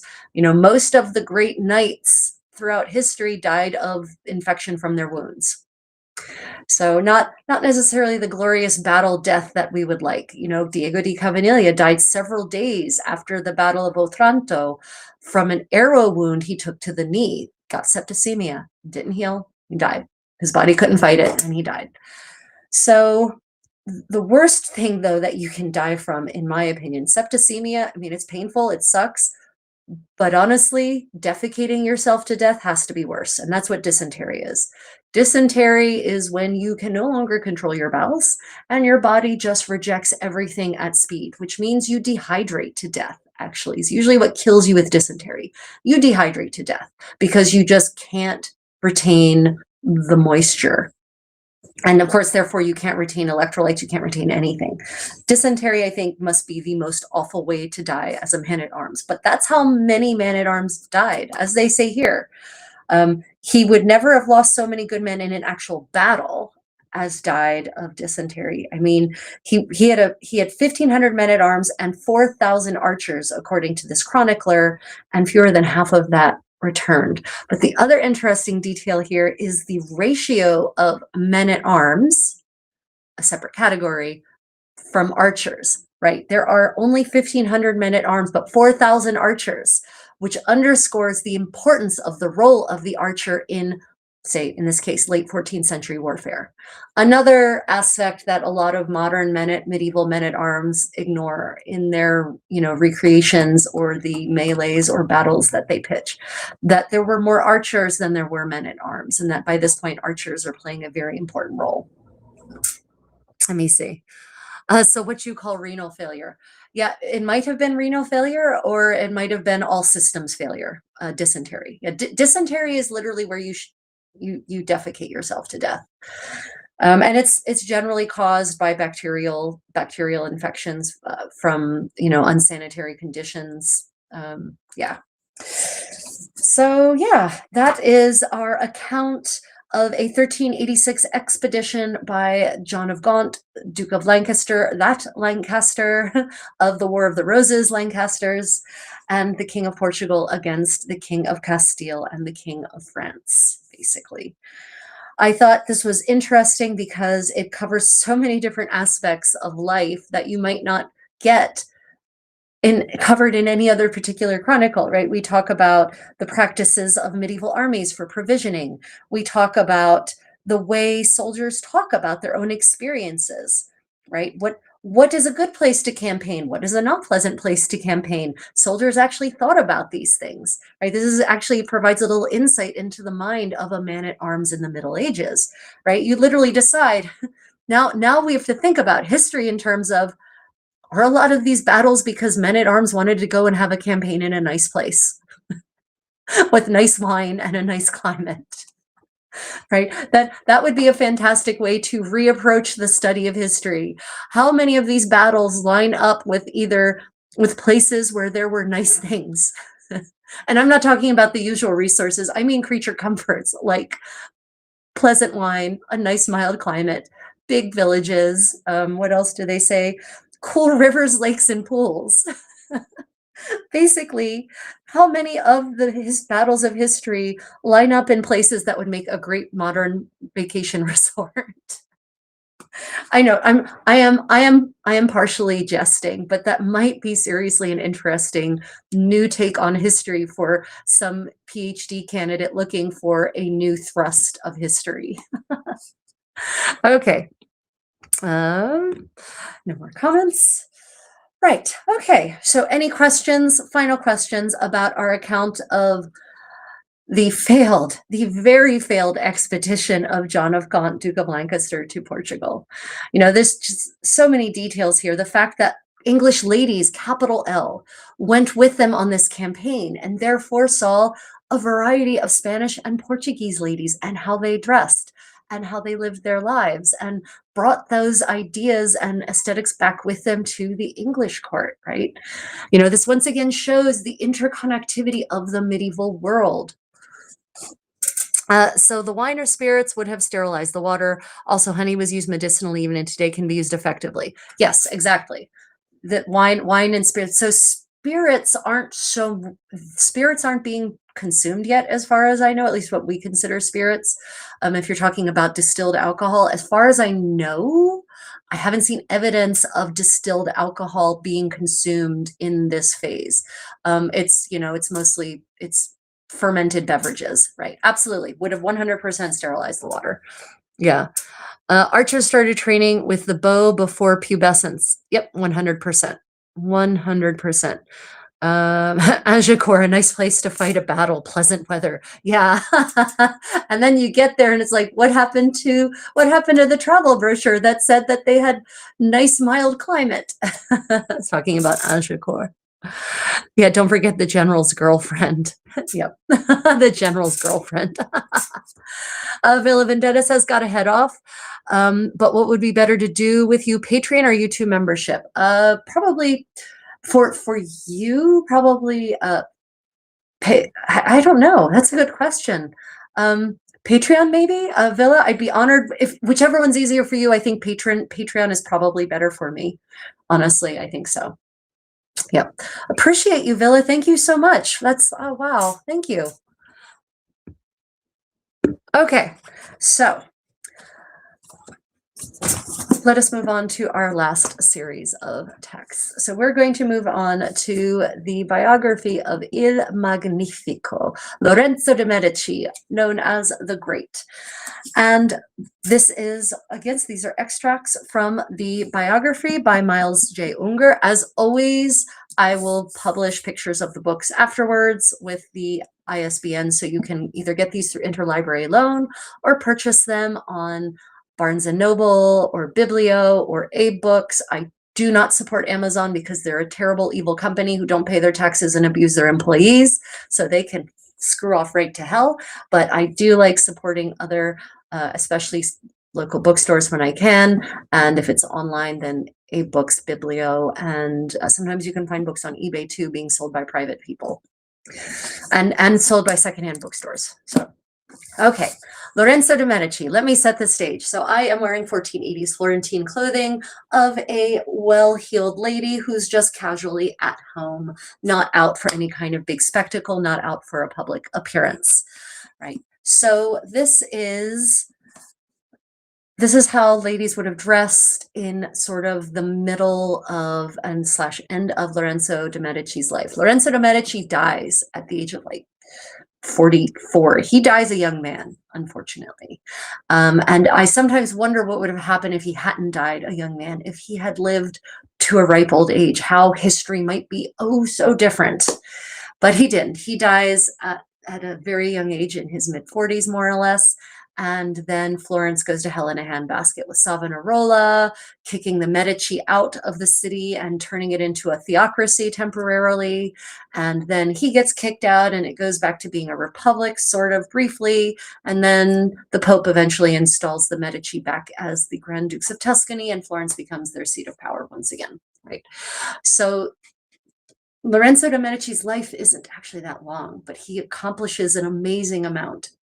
He continues the work of his grandfather Cosimo de' Medici, Cosimo Piero de' Medici, I think. The names get confusing because they keep recycling them. It's like, can you please name your children something different than their grandfather?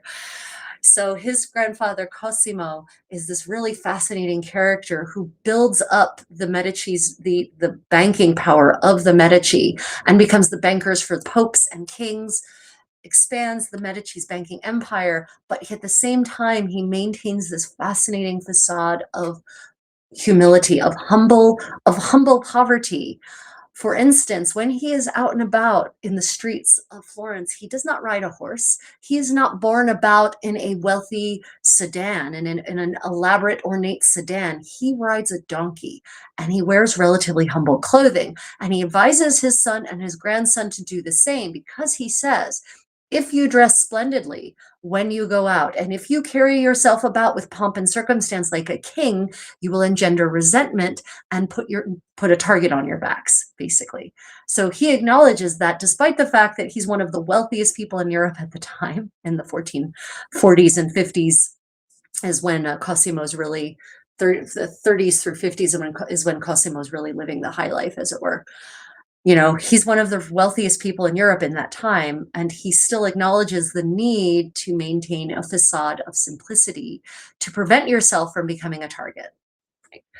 Okay, so let me just check the comments. Let me see. There was supposed to be a question mark at the end of that. Oh, wait, hold on a minute. Didn't Richard the Lionheart marry a beauty of an Italian princess, Berengaria? He marries Berengaria.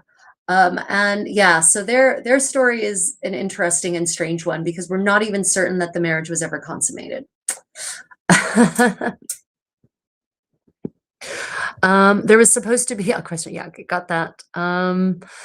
Lorenzo's father, Piero, really had gout. Yes, he did. Oh, had really bad gout. Yeah. So Lorenzo's father, Piero de' Medici, unfortunately has gout, and he dies young. Lorenzo inherits all and becomes the head of this family as a teenager, basically, as a young teenager. So that's how he comes into this world, having been raised for it, though. And what I love about Lorenzo's biography here is that they start with his family, with his grandfather and his father, and they talk about their daily life a lot. They talk about their lives and at their country villa, their lives in the city. So let's go ahead and talk about Cosimo, the grandfather, right? So in 1459, the Milanese envoy Niccolo de Carissimi da Parma, visiting the master of the house in 1459, Cosimo, complained that he was obliged to leave because of the multitude who arrived wishing to see the aforesaid magnificent Cosimo. So Cosimo, the Medici by 1459 have basically turned themselves into the de facto princes of Florence. They are the princes in all but name. And Cosimo has built a brand new palazzo in Florence, which at the time was the largest palazzo that there was. It was the most magnificent, and it supplanted the old medieval Casa Vecchia, as it was called. And that palazzo became a center of power in Florence, where people would go to Cosimo to talk to him rather than him going to the Signorio, the Palazzo Vecchio, to conduct state affairs. And so there are so many people coming to the Palazzo Medici in that era that it can be actually hard for someone like an envoy from the Duke of Milan to get any kind of real audience with Cosimo. So that is an interesting idea, that these bankers, right, who are originally at one point in their family's history doctors, but who became bankers and who were bankers even still in the middle of the 15th century, they've become so powerful that the envoy from the Duke of Milan only gets a few minutes before they have to move on to their next audience, before Cosimo, the paterfamilias, has to move on to the next member of the next person seeking an audience with him, right? So for those of you who has been to the Palazzo Medici, have any of you visited the Palazzo Medici? It's a very sad structure now. From the outside, it looks only slightly different than it did in the 15th century, but the inside is completely different, with the exception of the Cappella dei Magi, excuse me, La Cappella dei Magi, right? The Chapel of the Magi. That is the one space of which I'm aware in the whole palazzo that is still in its 15th century state. Every other part of the palazzo has been stripped. It's been redone. It's sad. It was very disappointing. My visit to the Palazzo Medici was generally very disappointing because of that. But I'm going to therefore read to you a description of the palazzo in the 1450s, right? So this is actually a description by an architect, a contemporary architect. So it is a man who can appreciate architecture and interior design. So he therefore focuses his descriptions on those elements, right? So one of the things that is now missing from the Palazzo Medici is Piero's private study, which is very much like the private study that is now in the Metropolitan Museum of Art in New York, that I think came from the Gonzagas. I think that was either Federico da Montefeltro or it was the Gonzaga study. I don't remember which one it is. But Piero had a study that looks almost exactly like that. Amazing intarsia, wood inlay, the entire thing, all the walls with beautiful tiles on the floor and beautiful wooden beams above, right? Piero had a similar private study, right? Okay, so here's a description by Filarete, a contemporary architect, who has left us a vivid description of Cosimo when he is at his ease, right? So if you were to visit Cosimo as a casual visitor and not some official state visit, this is how your visit might go. Okay, he has himself carried into his studio. When he arrives, he looks at his books. They seem like nothing but solid pieces of gold. Sometimes he reads one or the other or has them read aloud. He has so many different kinds of books that not one day but more than a month would be required to see and understand their dignity. He has effigies and portraits of all the emperors and noble men who have ever lived made in gold, silver, bronze, jewels, marble, or other materials. Another day, he looks at his jewels and precious stones. He has a marvelous quantity of them of great value and cut in different ways. He takes pleasure and delight in looking at them and in talking about the virtue and value of those he has. On another day, he looks at vases of gold and silver, other materials made nobly and at great expense and brought from different places. He delights greatly in these, praising their dignity and the mastery of their makers. Then another day, he looks at other noble things that have come from different parts of the world, various strange arms for offense and defense. Right? So what this passage is actually describing the origins of the museum, believe it or not, of the modern museum, the curio cabinet meaning like an entire room filled with cabinets. So first off, he has himself carried into a studio, his study, right? And that's because he also had gout and he was also not really very mobile himself. So when Cosimo builds the Palazzo Medici, he actually puts his bedchambers and his son's bedchambers on the ground floor, which is unusual. Normally, the ground floor are the public spaces where you would receive visitors, where you would host feasts, banquets, where offices are for the bank. But because he and his son cannot handle stairs, and I don't blame them in not wanting people to carry them up and down stairs very often, he actually specifically builds suites of rooms, bedrooms, private rooms for himself and his son, Piero, on the ground floor. One of those rooms is the studio, right? The study. And what we're describing here is what would later become a museum collection, right? When he arrives, he looks at his books. They seem like nothing but solid pieces of gold. Why? Why do these books seem like nothing but solid pieces of gold? Because this is the 1350s, the 1450s. The printing press has just been invented and it has not really started cranking out books in any kind of quantity yet. So these are manuscripts. Each one of these books is probably worth $1 million or more by modern, if you were to actually value it based on the medieval value of the materials, the gold leaf, the expensive lapis lazuli, the ultramarine used in the illumination, right? So these books were indeed probably solid pieces of gold in terms of their value. And that he has so many that it would take a month to actually look at them all gives us a clue as to the amazing size of Cosimo's library, of his private library. This is the era, the 15th century is really the time in which the wealthy and the powerful all across Europe are starting to amass private libraries from the perspective of a bibliophile, from the perspective of collecting. Whether or not they read them or not, that's debatable. But here we know that he does. The wonderful thing about Filarette's description is that we know that Cosimo's library was not just decorative, because he says sometimes he reads one or the other, or he has them read to him. So here, not only do we know that Cosimo could and did read books for pleasure, for his own entertainment, for his own enjoyment, but he would sometimes have them read aloud, as I'm doing for you, reading things aloud, a very medieval practice, documentable not only in the visuals, because we do have depictions of people reading, one lady reading a book to a group of ladies, but art could lie. Here we have an actual chronicles talking about the practice of having someone read a book aloud to an audience, in this case, an audience of one, maybe, or maybe Cosimo has companions with him or clients with him, or visitors with him when he has a book read aloud. That detail is left a little vague. Okay, to the comments. Books are valuable and illustrated, absolutely. Kevin, thank you for joining us. Welcome, welcome, my dear.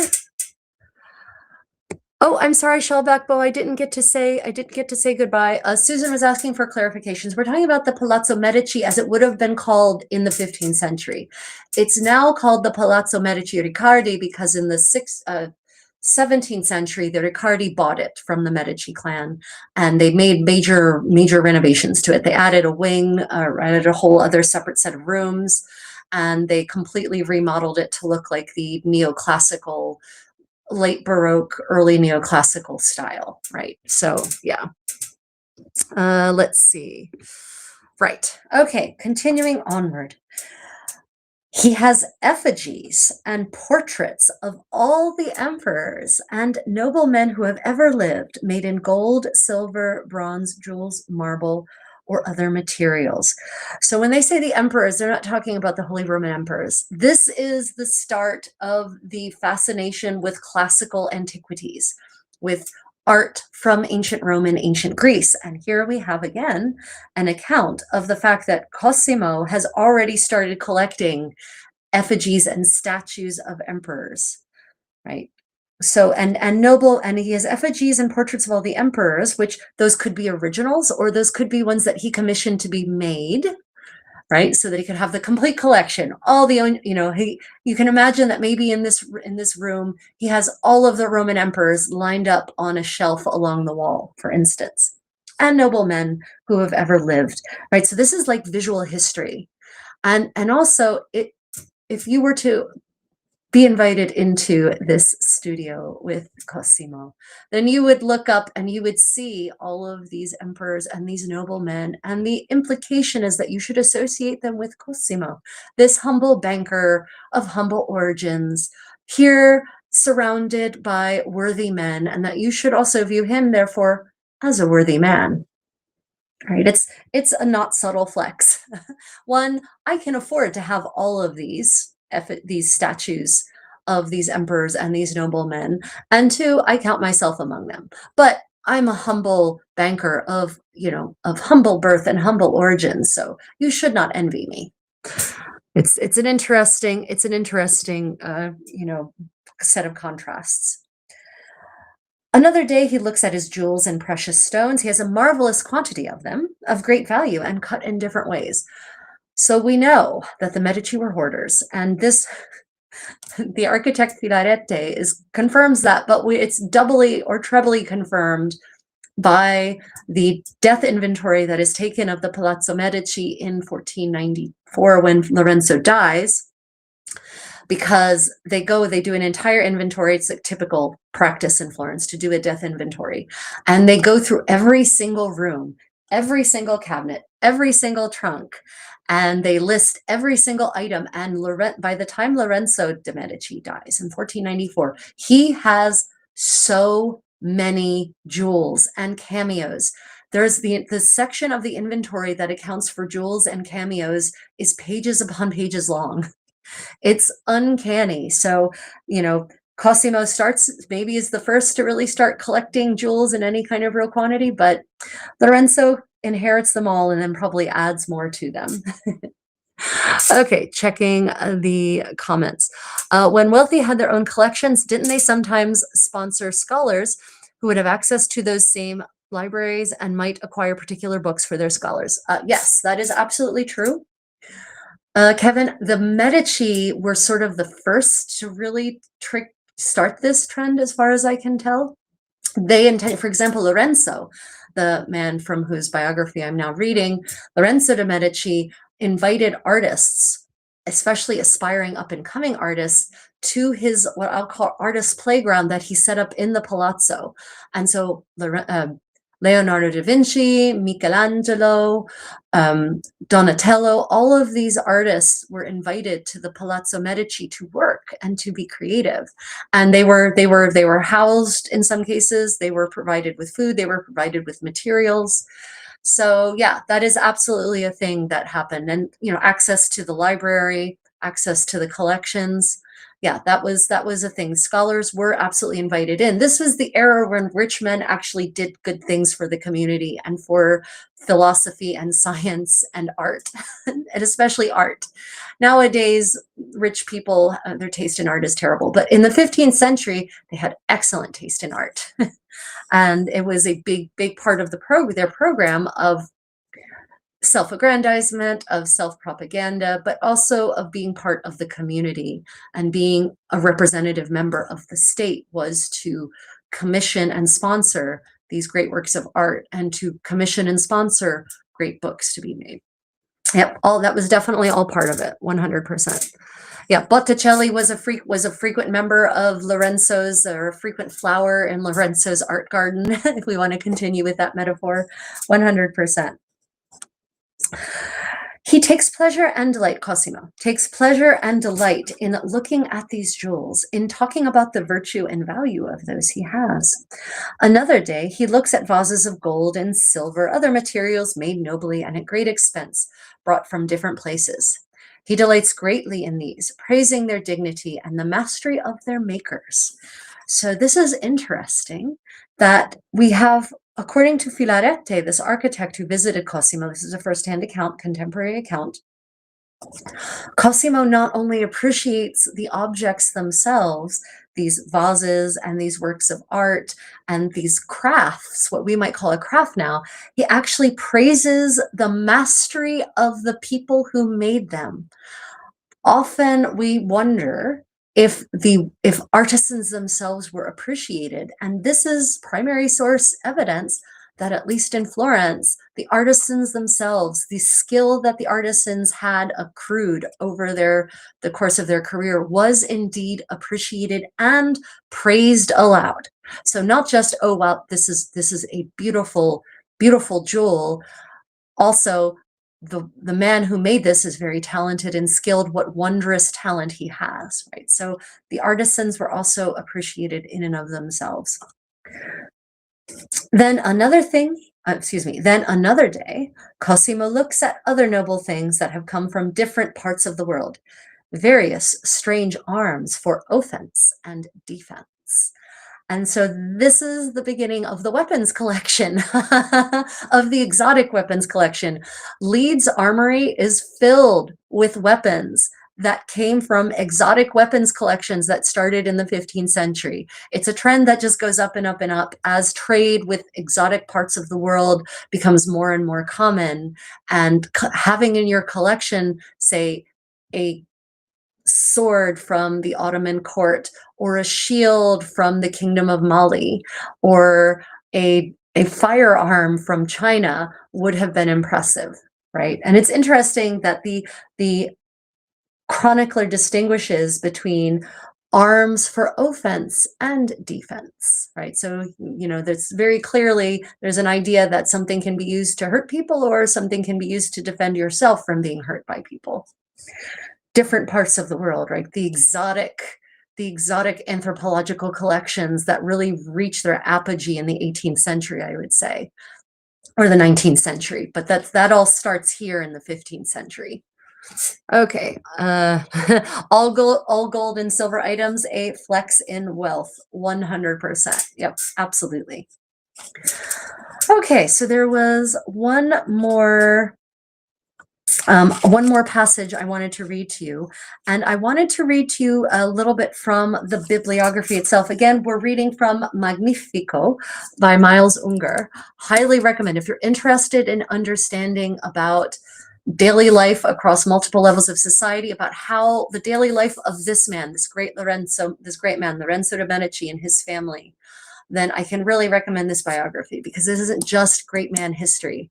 This is real man history, and it provides it's richly supported by primary source excerpts and accounts to back up the statements that the biographer makes about the family. One of the things that really fascinated me that I learned by reading this biography was, for instance, that in Florence, because of the humble origins of pretty much all the families that were left in Florence by the 15th century, the aristocrats having been booted in the 14th century, was that these rich families who all had villas in the country, they actually, the family members, actually, the men actually worked the fields. It wasn't just their peasants, their sharecroppers, or their employees who worked the fields. They actually went and worked the fields themselves. So Lorenzo spent his childhood farming. I mean, not every day, but spent a large amount of time in the fields. So as the passage here says, Lorenzo spent many of his happiest hours in the fields and forest of Cafaggiolo and Trebbio.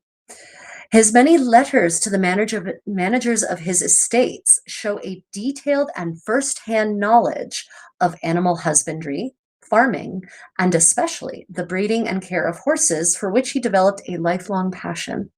He enjoyed fishing as a relaxing pastime, but hunting and hawking stimulated his competitive spirit.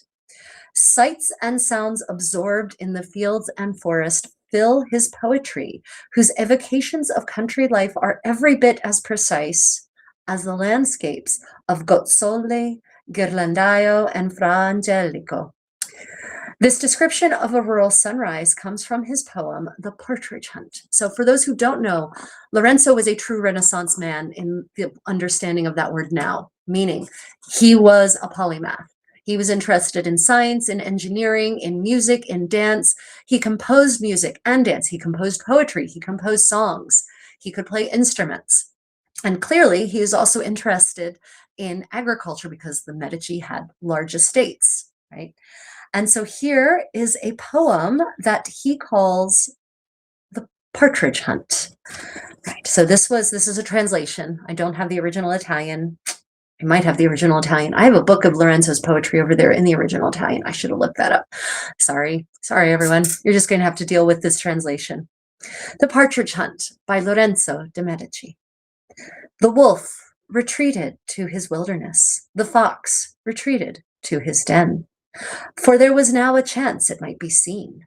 Now that the moon had come and gone again, the busy peasant woman had already allowed the sheep and the pigs to leave their pens.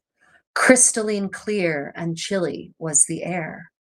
The morning would be fair, when I was roused by jingling bells and by the calling of the dogs and similar sounds.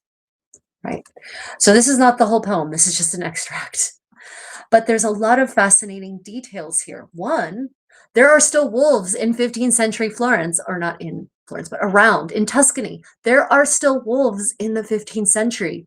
There are not wolves anymore, or if there are, they've been reintroduced, right? So there are still wolves in 15th century Florence. There are foxes. The fox had retreated to its den, for now there was a chance it might be seen, now that the moon had come and gone again. And then we've got a reference to commoners, right? So everyone's always asking me and themselves, honestly, what was life like for the commoners? They're not mentioned, they're not as documented in the historical record in general, but here we have a mention of a peasant woman and the way her life might have been. Brief as though it may be, it's still tantalizing because Lorenzo mentions it here in this poem. So this technically not, but really, truly, actually, in reality, an aristocrat, mentions this peasant woman as a quintessential part of his country experience. He says, the busy peasant woman had already allowed the sheep and pigs to leave their pens. So that tells us that that part of a peasant woman's day, a farmer woman's day, was to let the sheep and the pigs out of their pens so they could go graze, right? And that happens clearly at a particular time of day because he's using that to indicate what time of the day it is, right? Then he says, crystalline clear and chilly was the air, right? And so that gives us an idea of, a cold morning to start your hunt, right? You can almost, when I read that line, crystalline clear and chilly was the air, I can see my breath, right? That's what that makes me feel. It's a very clever line. It's very well composed. The morning would be fair when I was roused by jingling bells and this calling of the dogs and similar sounds. So what are those bells?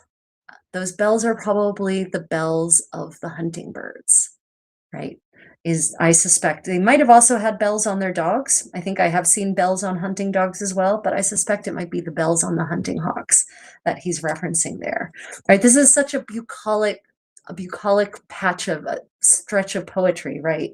It conjures this ideal world, this idyll, honestly, a wolf retreating to its wilderness, the fox taking refuge in its den. The peasant woman has risen already, and she's let the sheep and the pigs out so that they could graze. You've got the chill morning air causing your breath to puff out from your lips in moist clouds, right? And then he creates the sound, the jingling bells and the baying of the dogs, right? Yeah. So it's when you want to study daily life in any given period, you really do have to look at a variety of kinds of texts, not just the chroniclers, but poems and songs can really provide a rich window into the past. Okay. By the way, there was a reason that wolves were hunted to extinction. Yeah, no, I'm not saying that we should reintroduce the wolves. I'm just saying that there were still wolves in the 15th century. Very evocative. What gemstones were considered affluent for whatever class and epic you are playing? Me? Right. So what I represent here is patrician Florentine. And they had them all. They had rubies, they had pearls, they did have diamonds, they had sapphires, they had emeralds. And they had semi-precious stones as well. I'm less familiar with the semi-precious stones, but rubies and sapphires and emeralds and pearls are sort of the main big name gems, I would say. But there's a whole language of jewels in the Middle Ages. There's a language, and each jewel was considered talismanic, right? So every kind of gem that you see a person wearing wasn't necessary in the Middle Ages, was not just decorative. All of them had some kind of health-giving properties or talismanic properties. They're magical. They were considered to protect against evil and spells and disease. And so there's a whole, lexicon of gems, of medieval gems that talks about what each gem represents. And I don't have it memorized. I know that emeralds, one of the things for which emeralds were good was eye condition. So if you had problems with your eyes or some kind of illness of the eyes or ailment of the eyes, it was recommended that you wear emeralds. But what's interesting is we actually have some extant gems that have survived, not many, where this one is backed, right? It's got a metal backing, but on the extant one of the extant 15th century ones I've seen, there's actually a cutout in the metal backing so that the emerald will actually come in contact with the wearer's skin and thereby transmit those health-giving properties by coming in direct contact. Yeah. So those are sort of the big ones in this era. Diamonds are not very common in this era because they don't have the technology to facet diamonds. Diamonds are too hard. So they can facet, they have blades and chisels and whatnot with which they can do faceting on emeralds and sapphires and shape them more easily. Diamonds are just too hard. So diamonds tend to be less used than other gems in this era. Yeah. Let me see. I'm going to request the Lorenzo book through interlibrary loan. My library doesn't opals. Yes, opals were also in this era, and they also had health-giving properties. They wouldn't have been cut the way we think of gems being cut. So Kevin, a lot of gems faceting is the faceting of gems is something that evolves over time.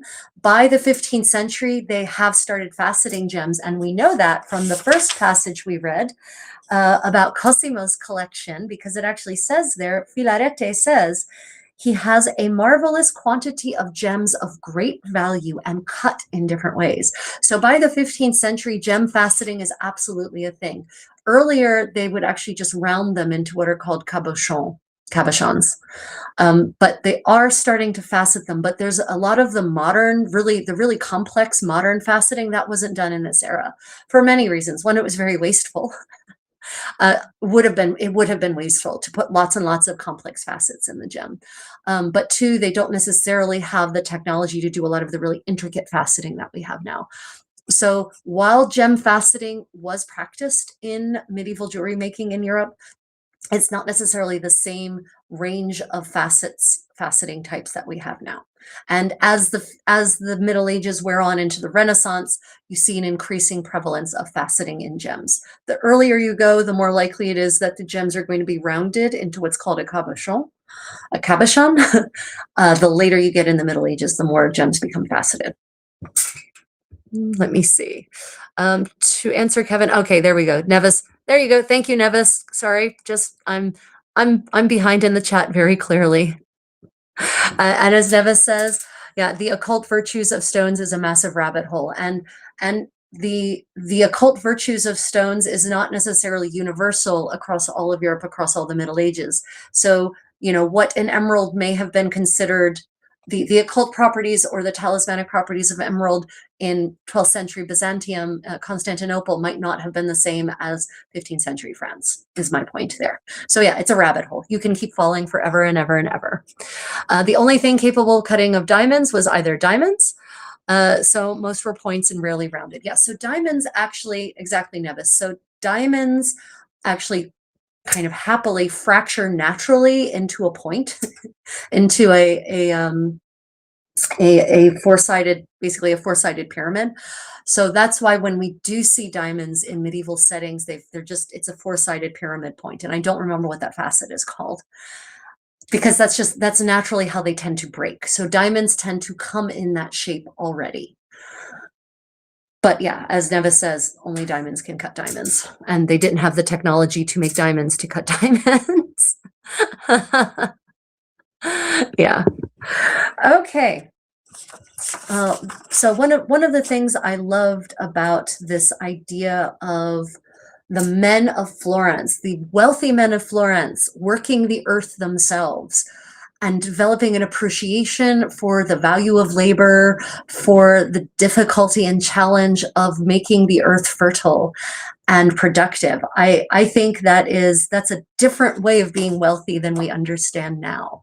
And it was standard practice. That wasn't just the Medici, apparently all the members in 15th century Florence, all the male members of the families who had country villas, they went and they worked them. I mean, not alone, they obviously had peasants, helping with the majority of the work, but they would spend weeks at a time working the fields. And so they actually developed, a different sense of connection to the peasants who worked the fields, right? To the people doing the labor than you would get, especially from members of the modern 0.1%, shall we say. Okay, one more passage I would like to share with you today, and this is about women. So we've talked a lot about men, because we are talking about Lorenzo de' Medici's not his autobiography, his biography. I would like to turn your attention to the fantastic and underappreciated figure in Italian history, Lucrezia Medici nei Tornabuoni. She was Lorenzo de' Medici's mother. She was the wife of Piero il Gottoso, the Gouty, the daughter-in-law of Cosimo, the Medici paterfamilias. And she was an amazing woman. First off, she marries this Gouty guy who's Piero is just not able to rule very much because of his health issues. Lucrezia did it all. Lucrezia was a wise and educated woman. She understood matters of state. And for instance, She even gets sent to the papal court as an emissary of Florence and of her husband to consult at the papal curia, right? That is amazing for Florence, especially because Florence is not famous for putting its women out in public spaces, but Lucrezia did. So I'm going to read to you this excerpt from a letter. It's a letter written by Francesco di Castiglione, not the same Castiglione as Baldassare Castiglione, different Castiglione. He was a canon of San Lorenzo, which was the Medici's church at this time. And this canon writes to Lorenzo on the occasion of his mother's death, and he sends him a letter of consolation. And what he writes about Lucrezia is really fascinating. Okay, so I'll read to you the paragraph that precedes that explanation, written again by Miles Unger. Highly recommend this biography. Such was Piero's confidence in his wife's good sense that in 1467 he sent Lucrezia to Rome to consult with the papal curia. It was a remarkably public role for a woman, so contrary to custom that, according to the sour Jacopo Acciaiuoli, it, quote, reduced Florence to the lowest level of repute. That Lucrezia was equally helpful to her son is revealed in a letter addressed to Lorenzo from Francesco da Castiglione, one of the canons of San Lorenzo, consoling him on the occasion of his mother's death. He says, "What part of the state did the wisdom of Lucrezia not see, take care of, or confirm? Sometimes your mother's actions from the political point of view were more prudent than yours. For you attended only to the great things and forgot the lesser.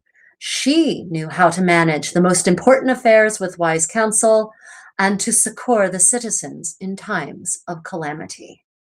Right? Reading between the lines, one can sense that Lucrezia softened Lorenzo's harsh edges, soothing the feelings of those who had been brushed aside or ignored by her imperious son. The wisdom of a woman used to managing men. I just thought that was such a touching, and I want to go and find this whole chronicle, the whole letter now, and see what else he has to say about Lucrezia, because that kind of praise in patriarchal Florence, coming from a canon of the church, is very high indeed. And it tells us, it's a tantalizing window into the behind the scenes role that I'm going to bet not only Lucrezia played, but other Florentine women played in 15th century Florentine politics, and therefore in 15th century Italian politics, and by extension, 15th century European politics.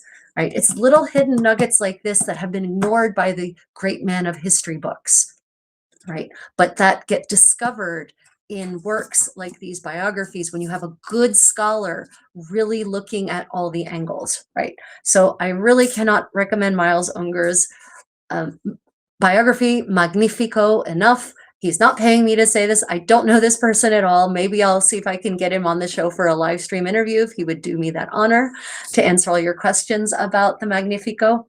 But yeah, are there any questions or comments about that final text? Let's check back in the comments.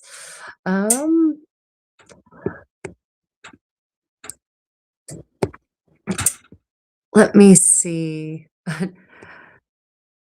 Yeah, as going back to the topic of gems, while you get your comments about Lucrezia, the lexicon of gems was very not universal, varied over time and place, although there was usually a decent amount of overlap.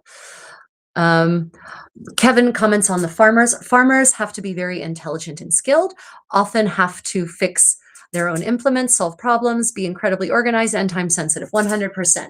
And modern farmers and medieval farmers. So I actually have on my bookshelf a diary, 2 diaries written by 2 different Italian farmers in the early 15th century.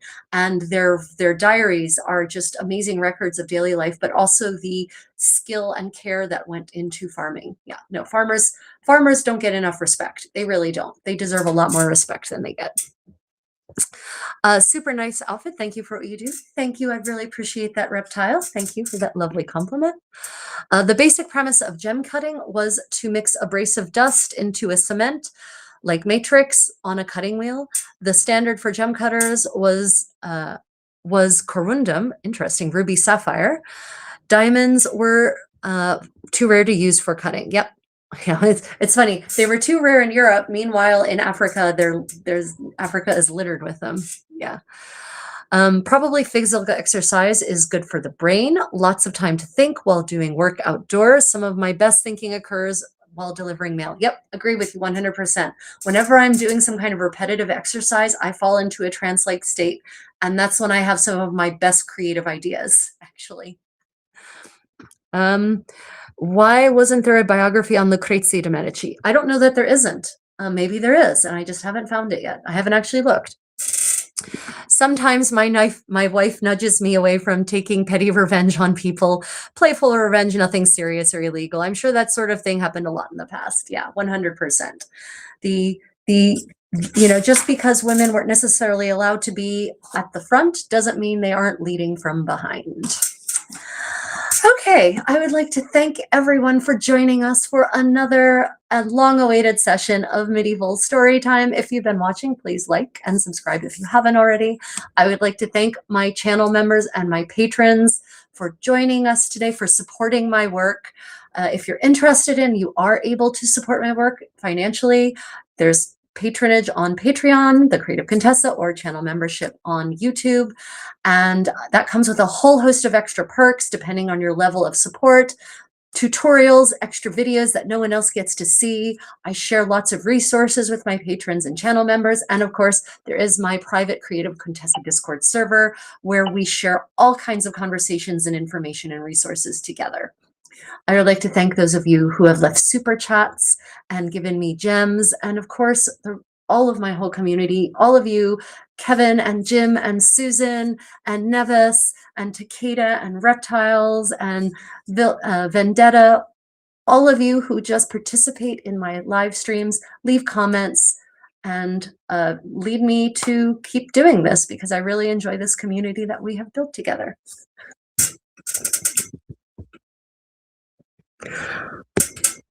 Oh, the titles of the Farmer's Diary. Oh, Laurie, you're still there. Laurie, another patron. I wasn't certain whether you were still present or not. Yeah, so I will take pictures of the patrons' diary, the Farmer's Diaries, the Peasants' Diaries, and I will post them. Yeah, I think one of them is the Pitti. I'll look it up. I'll go pull them out for you. Otherwise, everyone, I have a busy live stream schedule this week. Tomorrow, or later today, depending on your time zone, I will be getting together with Philip from Irish Medieval History, and we will be continuing our lambasting mostly of the clothing from the beloved movie Braveheart. We shall be starting off with the terrible clothes in which Robert the Bruce is attired. I have many, many scornful, witty things to say about that, but we will of course also show you how the actors in Braveheart should have been attired. So if you're interested in learning the correct history of medieval Scottish and English clothing from the late 13th, early 14th centuries, or you just want to see me be very scornful and wittily and acerbically petty about the horrible medieval costuming and a depiction of material culture in a movie like Braveheart, tune back in for that.